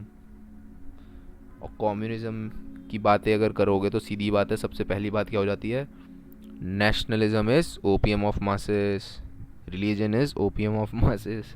तो मतलब दे do not respect nationalism. It is a very powerful force but they do not respect nationalism. तो ये भी एक अच्छा खासा आर्ग्यूमेंट कह सकते हो तुम, किसके लिए, जापान के लिए और साउथ कोरिया के लिए। एनी हाउ, और तुम अगर देखोगे दुनिया में तो ईस्टर्न यूरोपियन कंट्रीज़ को भी देख लेते हैं एक बार। ईस्टर्न यूरोप में भी काफ़ी सारे रेवोल्यूशन शुरू हुए थे अराउंड 89। रेवोल्यूशन किस रीज़न के लिए, for democracy. But understand these Eastern European revolution for democracy during 89, they were not because of United States of America। इसमें यूनाइटेड स्टेट्स का कोई रोल नहीं था, they were very much original। ठीक है, यहाँ पे सब में यूएसए का रोल है। मिडल ईस्ट में कुछ नहीं हुआ, इराक और अफ़गानिस्तान। ठीक है, Iraq not Iran.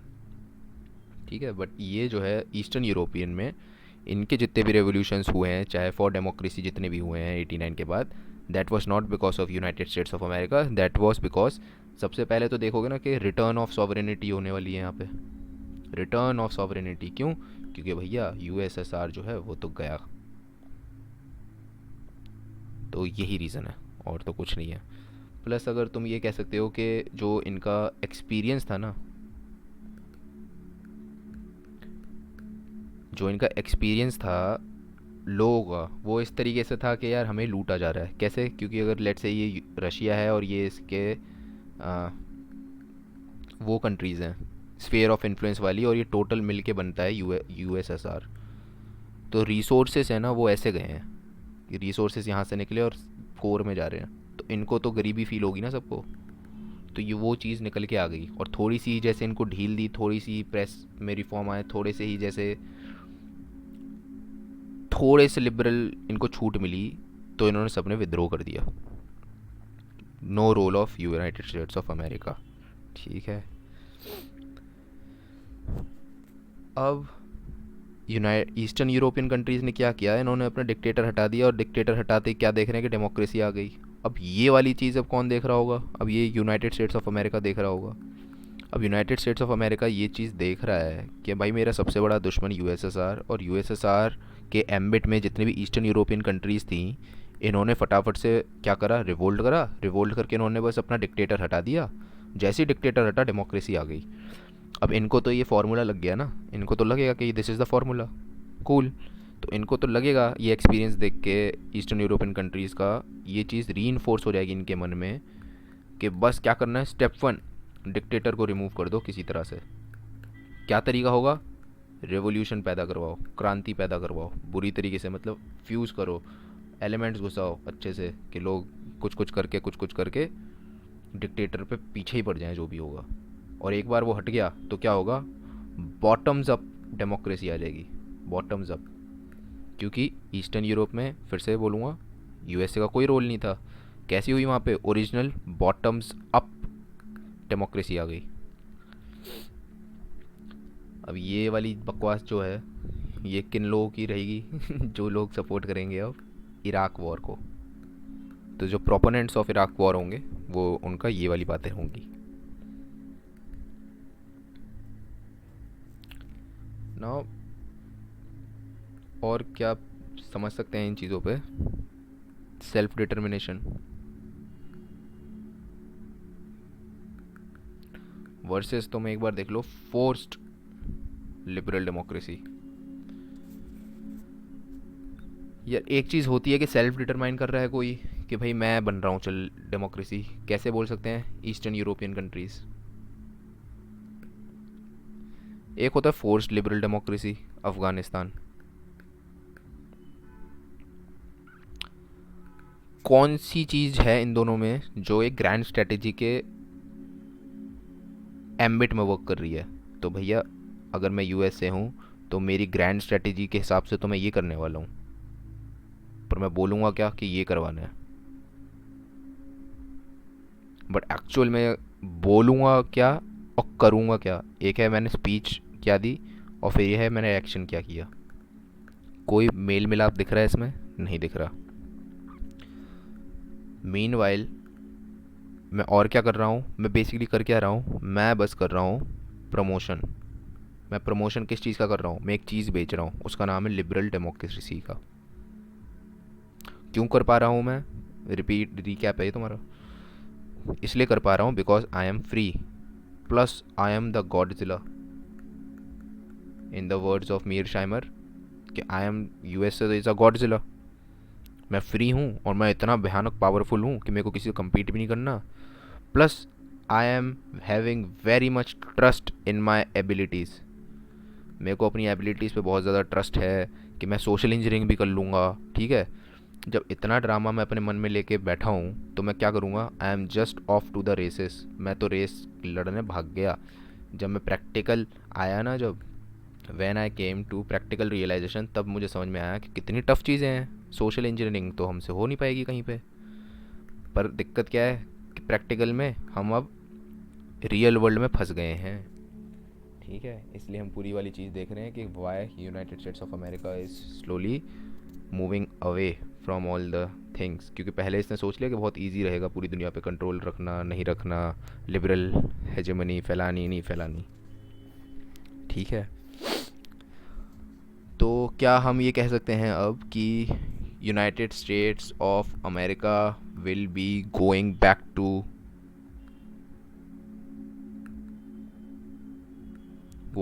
To balance of power politics? तो जी हम बोलेंगे नो।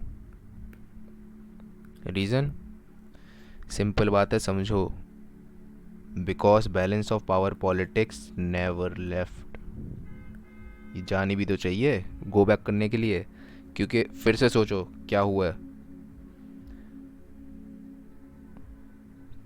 तुम यूनिपोलैरिटी में बाहुबली गॉडजिला बन गए हो, बट बाकी जो दुनिया है, लेट्स से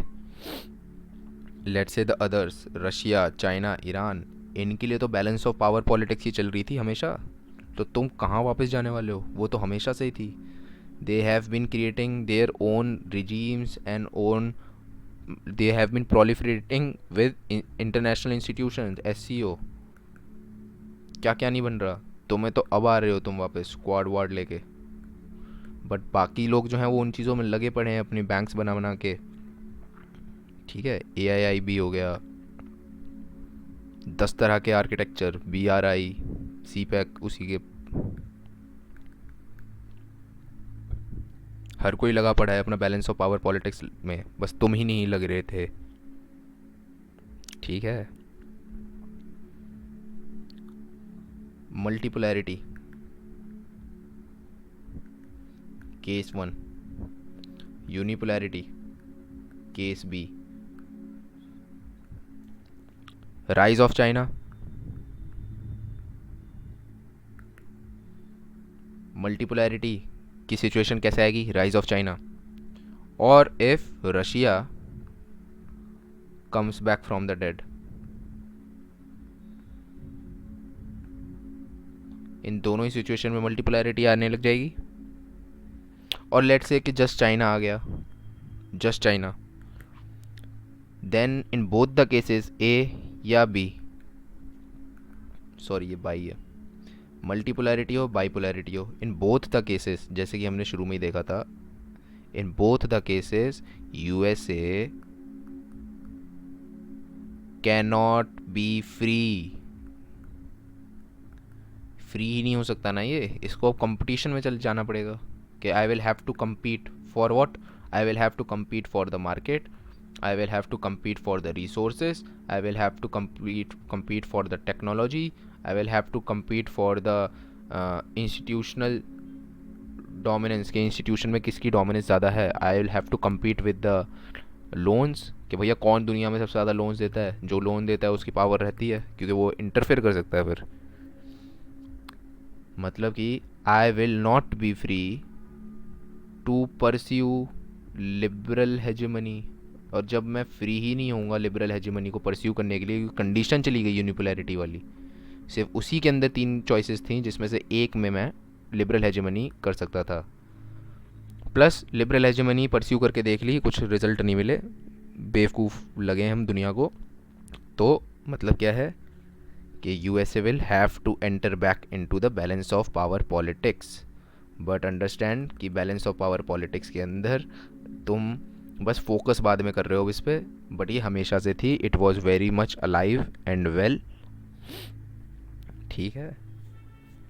और बैलेंस ऑफ पावर पॉलिटिक्स को मोनरो डॉक्ट्रिन भी कहा जाता है। ठीक है, कुछ नहीं होती हैं ये, स्फेयर ऑफ इन्फ्लुएंस पॉलिटिक्स है, स्फेयर ऑफ इन्फ्लुएंस। अब जैसे क्वाड हो गया, या फिर लेट से इस एरिया के अंदर चाइना को तंग करने के लिए इंडिया को अच्छे से बना के रखेगा, ये ऑस्ट्रेलिया को बना के रखेगा, जापान को बना के रखेगा। ठीक है।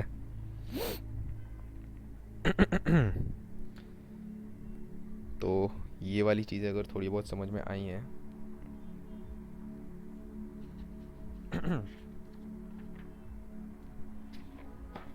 तो स्कूल्स देख लेते हैं फटाफट से। तो अब तुम्हें ये वाली चीज़ें तो एटलीस्ट समझ में आ गई होंगी कि लिबरलिज़म कुछ नहीं है, बातें अजीब सी हैं, और घूम फिर के हम जो चीज़ डिस्कस करते हैं वो USA को करने वाले हैं, USA की फॉरेन पॉलिसी को, उसके अलावा क्योंकि है नहीं इसके अंदर और कुछ। ठीक है। तो सबसे पहले जब हम स्कूल ऑफ लिबरलिज्म की बातें करेंगे तो हमें एक चीज़ समझनी है कि यार ये सारी की सारी जो हैं प्रिस्क्रिप्टिव हैं, थ्योरीज हैं, मतलब कि जस्टिफिकेशन है। जस्टिफिकेशन किन की चीज़ों की होंगी, जस्टिफिकेशन होंगी एक्शंस की। लेट्स से कि यूनाइटेड स्टेट्स ऑफ अमेरिका ने इराक में घुस गया, जस्टिफाई कैसे करोगे भैया कि ह्यूमन राइट वायलेशन हो रहे थे इराक में, न्यूक्लियर प्रोलिफरेशन हो रहा था जी इराक में, सद्दाम हुसैन ये कर रहा था वो कर रहा था, लाना जस्टिफाई करना है तुम्हें, एक्शन तो है, एक्शन को जस्टिफाई करना है, क्यों, ताकि तुम ये दिखा सको देखो हम कितने अच्छे हैं, और कुछ नहीं है। तो इसके अंदर प्रिस्क्रिप्टिव है, मतलब कि ऐसा होना चाहिए, क्योंकि मैं अगर ह्यूमन राइट्स की बातें कर रहा हूँ तो मैं ये कह रहा हूँ ना भाई ये दे ह्यूमन राइट, क्यों नहीं दे रहा तू, और क्योंकि नहीं दे रहा तू इसलिए मैं आ रहा हूँ अटैक करने, ये वाली बात है। तो प्रिस्क्रिप्टिव हैं लिबरल थ्योरीज। कुछ लिबरल थ्योरीज़ को हम अच्छे से समझने की कोशिश करेंगे, किस किस तरह के लिबरल जस्टिफिकेशन दिए जा सकते हैं। लिबरल इंस्टीट्यूशनलिज्म,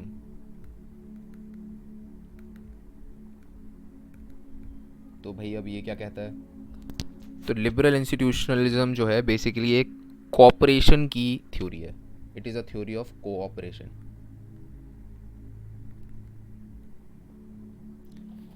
कहाँ से बातें शुरू होती हैं? ये वर्ल्ड वॉर वन के एंड से बातें शुरू होंगी। किसके द्वारा शुरू होंगी? ये तुम्हारी भैया वुड्रो विल्सन द्वारा शुरू होंगी। कहाँ बोलेंगे ये सबसे पहले?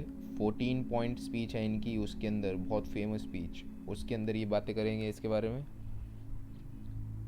और कीवर्ड जो है तुम्हें याद रखना है वो है रूल्स बेस्ड ऑर्डर। एक रूल्स होगा, रूल्स के हिसाब से सारे जितने भी स्टेट्स हैं वो एक्ट करेंगे। किसी को ट्रेड भी करना है तो देर इज़ अ रूल जो सब मानते हैं। रूल्स की इम्पोर्टेंस क्या है पर? बिकॉज अगर रूल्स नहीं होंगे तो ये एक जंगल ही रहेगा हमेशा। बट अगर रूल्स रहेंगे तो it will convert into a zoo, और zoo is better and more safe than a jungle. जंगल में तो कोई कुछ भी कर रहा होता है, ठीक है। अब लिबरल इंस्टीट्यूशनलिज्म देखेंगे तो हम ये वाली चीज़ समझ सकते हैं। यूनाइटेड नेशन से लेकर तुम्हारी लीग ऑफ नेशंस से लेकर वर्ल्ड ट्रेड ऑर्गेनाइजेशन से लेकर या फिर गैट, ये सारी बातें इन्हीं के अंदर आ जाएंगी लिबरल इंस्टीट्यूशनल वाले जस्टिफिकेशंस में। वर्ल्ड वॉर टू के बाद हम एक चीज़ देख रहे हैं कि भैया there has been a rise in global institution. मतलब क्वांटिटी वाइज अगर हम देखेंगे तो बहुत सारे इंस्टीट्यूशन बन गए हैं। इनफैक्ट 89 के बाद आफ्टर कोल्ड वॉर तो और भी बहुत बुरी तरीके से प्रोलिफरेट हो गए हैं। तो मतलब ये अभी भी चल रही है? जी हाँ, बिल्कुल चल रही है।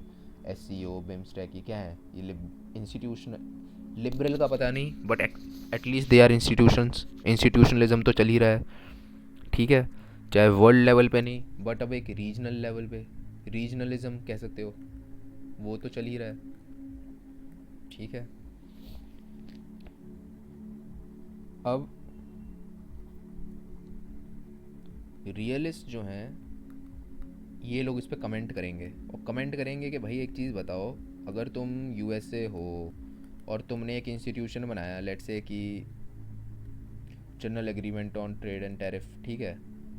अब ये बताओ कि कहाँ से ये जो भी, इससे सब ने साइन भी कर लिया, लेट्स से सारी कंट्रीज ने साइन कर लिया, दुनिया भर की सब कंट्रीज ने साइन कर लिया मान लो। तो ये कैसे पॉसिबल है कि गेट अगर तुम बना रहे हो और तुम ही इसको लीड भी कर रहे हो, तो कहाँ से ये तुम्हारा जो भी नेशनल इंटरेस्ट होगा उसी को परस्यू नहीं करने वाला? Let's say world trade organisation, इसके अंदर तुम कितने केस हार गए जी? एक हार गए, दो हार गए, तीन हार गए, तुम आए चौथे में नहीं, तुमने वर्ल्ड ट्रेड ऑर्गेनाइजेशन ही यूज़ नहीं होने दिया। तो इससे मतलब क्या लगता है कि these institution are nothing but extension of the states. Extension of states ही तो हैं ये। और ये एक्सटेंशन ऑफ स्टेट्स इसलिए हैं क्योंकि ये नेशनल इंटरेस्ट ऑफ दो स्टेट्स के लिए काम करते हैं। और अगर वो गलती से लेट से कि कोई सत्ता पलट कर दे इंस्टीट्यूशन को, लेट से कि चाइना बन गया इसका हेड, और वो नहीं अब यूएसए का नेशनल इंटरेस्ट होल्ड करने दे रहा, तो ऑब्वियस सी बात है you will start undermining it. Undermine करोगे तुम, और वही हम आज देख रहे हैं, ठीक है।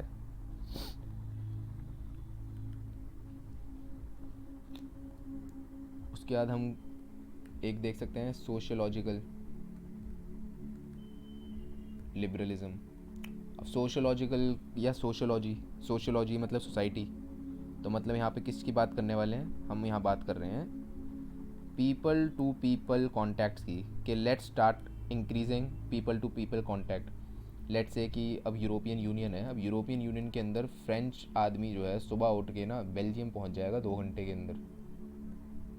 तो मतलब वो बेल्जियम में ब्रेकफास्ट करने वाला है, बेल्जियम के लोग लंच करने फ्रांस आने वाले हैं। तो यहाँ पे लोगों के बीच में इतना ज़्यादा इंटरेक्शन है। Let's say India and Nepal, तुम्हें नेपाली आदमी से कभी डर ही नहीं लगेगा, ना नेपाली को इंडियन से लगेगा। क्यों? क्योंकि पीपल टू पीपल कॉन्टैक्ट इतने ज़्यादा इंक्रीज्ड हैं that trust factor is there. We do not have a trust deficit, and to address this trust deficit what is needed कि people to people contact बढ़ाए जाएं. उसके लिए नंबर 1 तुम्हारा let's say transportation and visa problems, ये सारी चीज़ें जो हैं ये पॉलिसीज़ आ जाएंगी तुम्हारी, प्रायोरिटी ले लेगी फॉरेन पॉलिसी एजेंडा में. ठीक है. अब तुम अगर सोच के देखो कि जो कॉबवेब मॉडल है, इंटरडिपेंडेंस मॉडल है, ये भी तो कुछ कुछ इसी तरीके की है बातें. बट समझो कॉबवेब मॉडल के अंदर जो बातें हो रही थी वो हो रही थी लिंकेजेस कैसी होनी चाहिए सारी की सारी कि हर कोई भैया लेट्स से कि एक प्रोडक्ट है, एक पेंसिल है, पेंसिल बन रही है तो भैया लकड़ी वहाँ उस देश से आई, लेड उस देश से आया, और सारे लोग जो देश के हैं वो काम भी कर रहे होंगे तो वो लोग आपस में फ़ोन पे ही बात कर रहे हैं. और मार्केट एक ऐसी लेट्स से ड्राइविंग फोर्स होगी जिसके लिए सब लोग काम कर रहे हैं, और इससे एक कॉप वेब मॉडल बन गया लेट्स से कि इंटर डिस्पर्स्ड या फिर बिल्कुल foggy, there is no clear cut borders. Sociological liberalism भी सेम ही तो चीज़ कह रहा है, बट ये डायरेक्ट पीपल टू पीपल बात कर रहा है. ये नहीं कह रहा किस वजह से लोग आपस में इंटरेक्ट कर रहे हैं, बात है इंटरेक्ट कर रहे हैं. अब वो किसी भी बेसिस पे हो सकता है. ठीक है. यूएसए एंड इंडिया कैसे इंटरेक्ट कर रहे हैं भैया, यहाँ से लोग पढ़ पढ़ के वहाँ जाते हैं काम करने, जॉब में डॉलर में पैसे कमाते हैं. इंटरेक्शन बढ़ती है, वहाँ की सोसाइटी में वहाँ के लोगों में भी एक इंडियन कल्चर बैठ जाता है कि हाँ भाई इंडियन लोग तो बड़े अच्छे होते हैं, शरीफ से हैं, साफ़ सुथरे बढ़िया लोग हैं.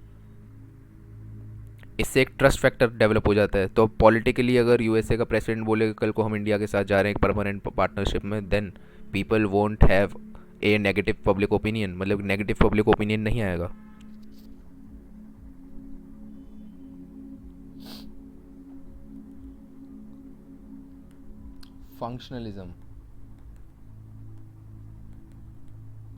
फंक्शनलिज्म समझना है तो बस सिंपल बात है, जैसे लास्ट टाइम भी शायद मैंने बताई थी बात, यूरोपियन यूनियन समझ लो, फंक्शनलिज्म समझ जाओगे. इसमें एक हाई लेवल पॉलिटिक्स होगी और एक लो लेवल पॉलिटिक्स होगी. पॉलिटिक्स तो आई होप तुम समझते हो क्या है. पॉलिटिक्स कुछ भी नहीं होता, बस कोई भी एक मुद्दा जिस पे 2 10 15 लोग भिड़ रहे हैं कि भैया मेरा मुद्दा सही, कि मेरा मुद्दा सही, कि मेरा तरीका सही, मेरा तरीका सही, तरीका जिससे उस मुद्दे का रेजोल्यूशन होगा ताकि सबके सब आपस में कोऑपरेट कर लें. That is politics. जो प्रोसेस है दैट इज़ पॉलिटिक्स. तो एक लो लेवल की पॉलिटिक्स होगी लेट्स से कि तुम्हारा नॉन पॉलिटिकल क्लास जो जिस चीज़ में इंटरफेयर करेगी, लेट्स से कि तुम्हारा यूनियंस. तो यार ये चीज़ तो मैंने शायद बताई हुई थी पिछली बार.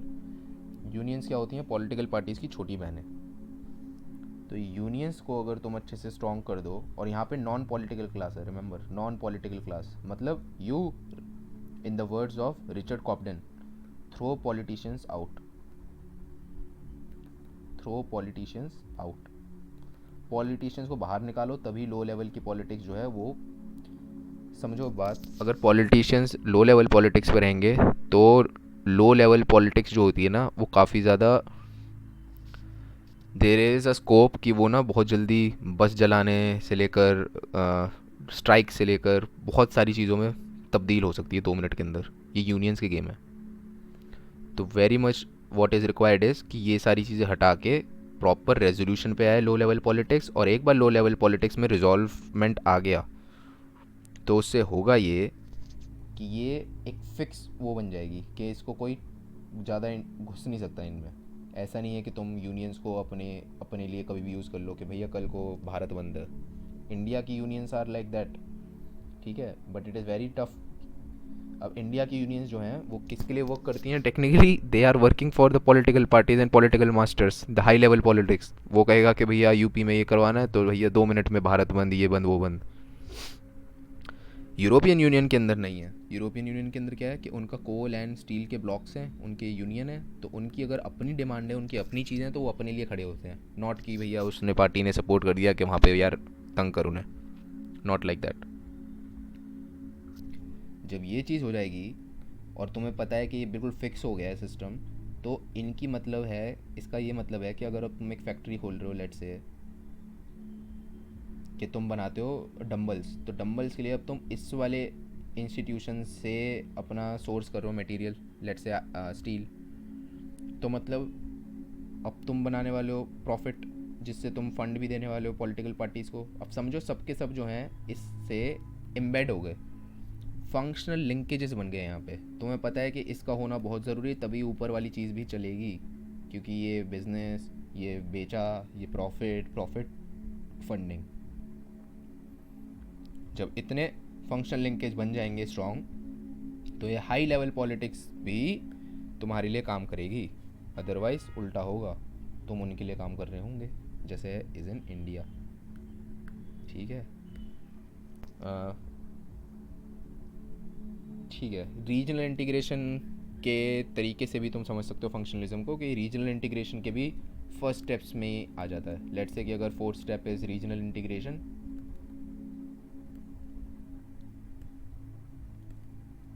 तो यहाँ पे फर्स्ट स्टेप वही वाली चीज़ आ रहेंगी कि पहले तो यूनियंस बिल्कुल स्ट्रांग होने चाहिए, अपना उन्होंने बना लिया without political interference, low level politics बिल्कुल क्लियर कट डिफाइंड और सेटल्ड है। उसके बाद ऊपर बिजनेसेस वगैरह हाउसेस आ गए, जो उनके यूज़ से जो भी ये सिस्टम बना है, इसका जो भी रॉ प्रोडक्ट आ रहा है उससे इनका चल रहा है, जिससे अब ये आगे प्रेशर डालेंगे हाई लेवल पॉलिटिकल एलिट्स पे या हाई लेवल पॉलिटिकल क्लास पे। ठीक है, तो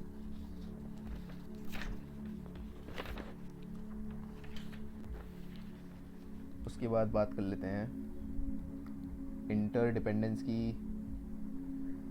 अब यार ये चीज़ें ना अब इतनी ज़्यादा है नहीं, अब जैसे इंटरडिपेंडेंस की बात होगी, फिर कॉम्प्लेक्स इंटरडिपेंडेंस की बात होगी, इस कुछ फ़र्क इतना नहीं है। अब इंटरडिपेंडेंस किस किस तरह की इंटरडिपेंडेंस, तो बेसिकली यहाँ पे हम बात कर रहे हैं इकोनॉमिक इंटरडिपेंडेंस की। इकोनॉमिक और तो किसी तरह की इंटरडिपेंडेंस है, मन की बात है थोड़ी सुनने के लिए तुम चाहते हो कोई इंटरडिपेंडेंस।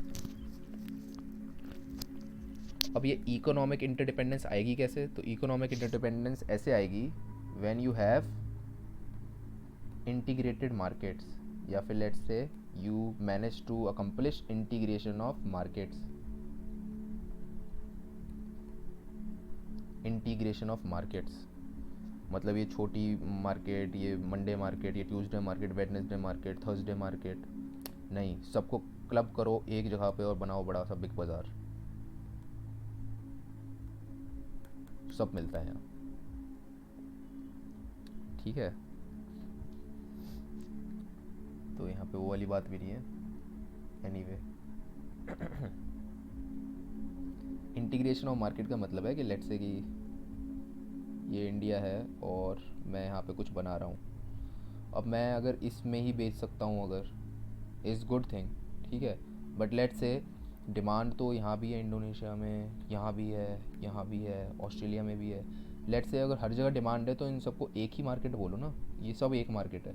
अब सोच के देखो कि कितना बेटर मुझे प्राइस मिलेगा और कितना बेटर मेरे पे लेट्स से इंसेंटिव है कि मैं और ज़्यादा बेहतरीन प्रोडक्ट डेवलप करूं, because the market is so big and I want to make sure कि सबके जितने एस्पिरेशन हैं उस प्रोडक्ट से वो उनके रिजॉल्व हो पाएँ।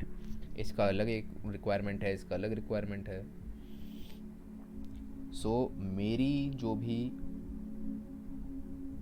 लेट्स से वेलनेस है, इकोनॉमिक वेलनेस है, वो डायरेक्टली डिपेंडेंट हो गई है कि am I able to satisfy their need and their requirement and their requirement. This was possible only when the market was integrated. ठीक है, कई बार होगा कि मेरे को नहीं मिल रहा है इसके अंदर, मेरे इंडिया में है ही नहीं, but there is in Australia, there is in Indonesia, तो हाँ करूँगा।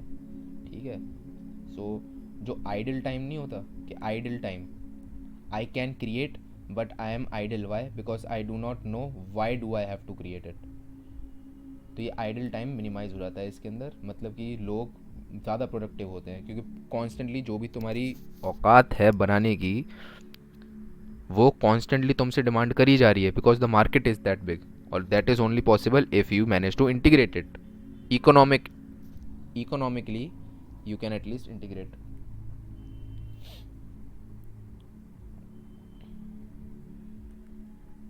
इसमें एक चीज़ है, डबल आर्चेस। तो ये डबल आर्चेस थ्योरी किसकी है? ये थॉमस फ्राइडमैन की। ये कहते हैं कि भाई जहाँ पे भी मैकडोनल्ड होगा ना दुनिया में, जहाँ पे भी मैकडोनल्ड होगा दुनिया में, वहाँ पे लोग लड़ाई वड़ाई नहीं करेंगे, मैकडोनल्ड में जाके बर्गर खाएंगे। इससे ये कहना चाह रहे हैं बेसिकली, आइडल टाइम नहीं रहना चाहिए। आइडल टाइम होगा तभी you will think about creating और going for war. If every person, let's say कि तुम्हारे पास 3 लोग हैं, ये तुम्हारा देश है और 3 ही लोग हैं, इसको आता है टीवी बनाना, इसको आता है लेट्स से ये बनाता है पिज़्ज़ा, एंड ये बनाता है मूवीज़। अब लेट्स से कि तुम्हारे 3 ही लोग हैं और 3 लोग यही बनाते हैं। अब इसको पिज़्ज़ा खाना है, इसको मूवी देखनी है, इसको टीवी देखना है। लेट्स से कि इसको टीवी नहीं लेना है, इसको सिर्फ मूवीज़ देखनी है, तो इसका मतलब है कि इसको टीवी इसी को प्रोवाइड करना है। एनी हाउ ये स्टूपिड एग्जांपल है। पॉइंट ये है कि अगर तुम लोगों के पास ये हैं और सबकी डिमांड जो है वो नहीं लोग ले पा रहे, तो बेटर है ना कि एक और मार्केट बना दो।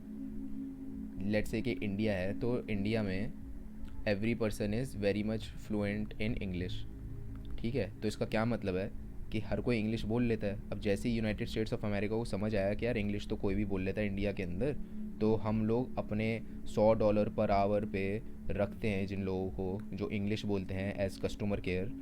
तो बेटर है ना इंडिया पे ले लो, वहाँ लोग हैं इतने सारे आइडल लोग हैं, उनको ले लो, वो इंग्लिश में बोल लेंगे, वो हमारा काम कर देंगे, ठीक है? सो ये बीपीओ सेक्टर पूरा का पूरा ऐसे ही डेवलप हुआ है इंडिया में, इसी रीज़न की वजह से, जिसकी वजह से हमें क्या मिला बेनिफिट, ऐसे कि भैया लोगों को एम्प्लॉयमेंट मिली, लोगों को जॉब मिली, लोगों का जो लेट से आइडलनेस थी वो यूज़ हो पाई। कैसे हो पाई? जब तुम्हें दिख गया कि एक बड़ी मार्केट है यूएसए की मार्केट, जिसको तुम्हें सेटिस्फाई करना है, ठीक है? तो यूएसए दुनिया की सबसे बड़ी कंज्यूमर मार्केट है, ये बात समझ लो ना। वन ऑफ द रीज़न जिससे मैंने पहले भी बताया था कि China can never replace USA at least next 20-30 years, because China में मार्केट नहीं है। चाइना दुनिया में जो इकोनॉमी है वो यूएसए की खपत से ही चल रही है बस। यूएसए पे लोग अज्यूम करके रहते हैं कि यूएसए सब कंज्यूम कर लेगा कुछ भी बनाओगे तो, जो कि ट्रू है, ठीक है? अब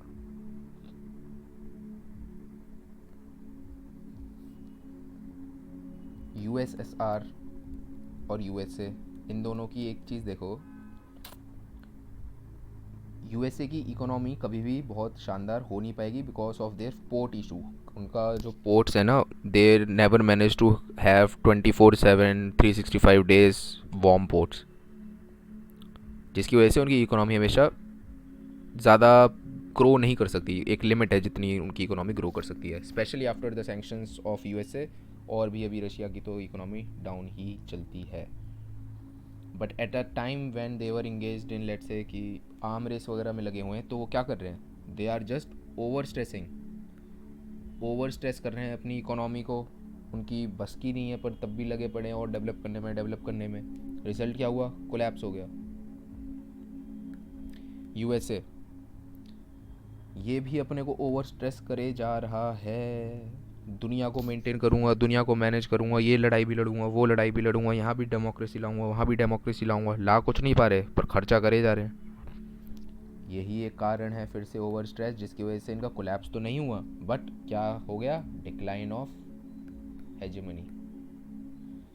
यूनिपोलैरिटी चल रही थी, हेजेमनी चल रही थी, बट नहीं जी, ओवर स्ट्रेस कर लिया खुद ने, तुम में टाइम नहीं दिया अपने को वापस मेंटेन रखने के लिए, दुनिया को टाइम दे दिया इतना ग्रो करने के लिए। चाइना से भिड़ो, ठीक है? अब इंटरडिपेंडेंस अगर देख लिया तो कॉम्प्लेक्स इंटरडिपेंडेंस भी देख लेते हैं। अब इसमें कॉम्प्लेक्स क्या हो गया है?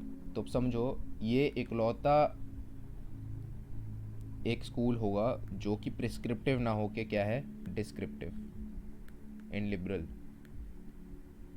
डिस्क्रिप्टिव, ठीक है। और ये क्या चीज़ डिफाइन करने वाला है या फिर क्या चीज़ डिस्क्राइब करने वाला है, it is going to describe कि भाई आफ्टर कोल्ड वॉर, मतलब पोस्ट कोल्ड वॉर एरा में, how are states managing relations among themselves, उनके रिलेशन किस प्रकार है। ये स्टेट 1 है, ये स्टेट 2 है, ये स्टेट 3 है, ये स्टेट 4 है। कोल्ड वॉर नहीं है, मतलब दुनिया में एक राजा है यूएसए, यूएसएसआर तो है नहीं। तो कॉम्प्लेक्स इंटरडिपेंडेंस कहता है कि भैया ये वो वाली बातें हैं ग्लोबलाइजेशन की, कि ग्लोबलाइजेशन हो गया है, ग्लोबल थ्रेट्स बन गए हैं। अब ऐसा नहीं है कि ओनली लेट्स से कि टेररिज्म की बात करूँ तो इट इज़ नॉट कि terrorism is only an issue for India और United States of America, no, terrorism is a global threat. Terrorism से ग्लोबली एक सॉल्यूशन हमें बनाना पड़ेगा। लेट्स से कि climate issue, climate issue is a global challenge. अब ऐसा नहीं है ना कि मैं इंडिया सोचूं कि भाई मैं ही सॉल्व कर दूंगा टेररिज्म को, मैं ही सॉल्व कर दूंगा climate, no. We will need organizations like SCO, we will need organizations like let's say Paris Climate Summit या जो भी है, हम एक ग्लोबल या फिर at least at the least regional sense में हमें सॉल्यूशन लाने पड़ेंगे। तो इसका मतलब क्या है कि states are very much now dependent, not just, अब देखो जब हम बात कर रहे थे इंटरडिपेंडेंस की, नॉर्मल इंटरडिपेंडेंस की, वहाँ पे हम सिर्फ इकोनॉमिक एस्पेक्ट में देख रहे थे, पर यहाँ पे हम देखते हैं अलग डायमेंशंस में भी। यहाँ पे हम थ्रेट्स में, क्लाइमेट में, कई चीज़ों में देख रहे हैं। क्या इंटरडिपेंडेंस, कॉम्प्लेक्स इंटरडिपेंडेंस का एक पार्ट हो सकता है? जी बिल्कुल हो सकता है, क्योंकि ये मेक श्योर कर रहा है ना कि तुमने इंटीग्रेशन ऑफ मार्केट्स तो ले ही लिया है अपने एम्बिट में। तुम अलग बातें और कर रहे हो, ग्लोबल थ्रेट्स, ग्लोबल ये, ग्लोबल वो, ठीक है, ग्लोबल सॉल्यूशन, ठीक है। तो इसका मतलब है कि ये करंट सिचुएशन है, क्योंकि कोल्ड वॉर के बाद का ही टाइम चल रहा है अभी। तो व्हाट कैन यू से कि भैया कंडीशंस ऐसी बन गई है दुनिया की, कंडीशंस ऐसी बन गई है दुनिया की, क्लाइमेट ले लो या टेररिज्म ले लो, कि states are force to cooperate. उनके पास कोई तरीका नहीं है वो कुछ और करने का, उनको करना ही पड़ेगा cooperate, there is no alternative way. अकेले थोड़ी डील कर लोगे या अकेले सॉल्व कर लोगे अपनी प्रॉब्लम, नहीं। So you are force to love the ones you want to hate, ठीक है। तो ये हो गई एक चीज़।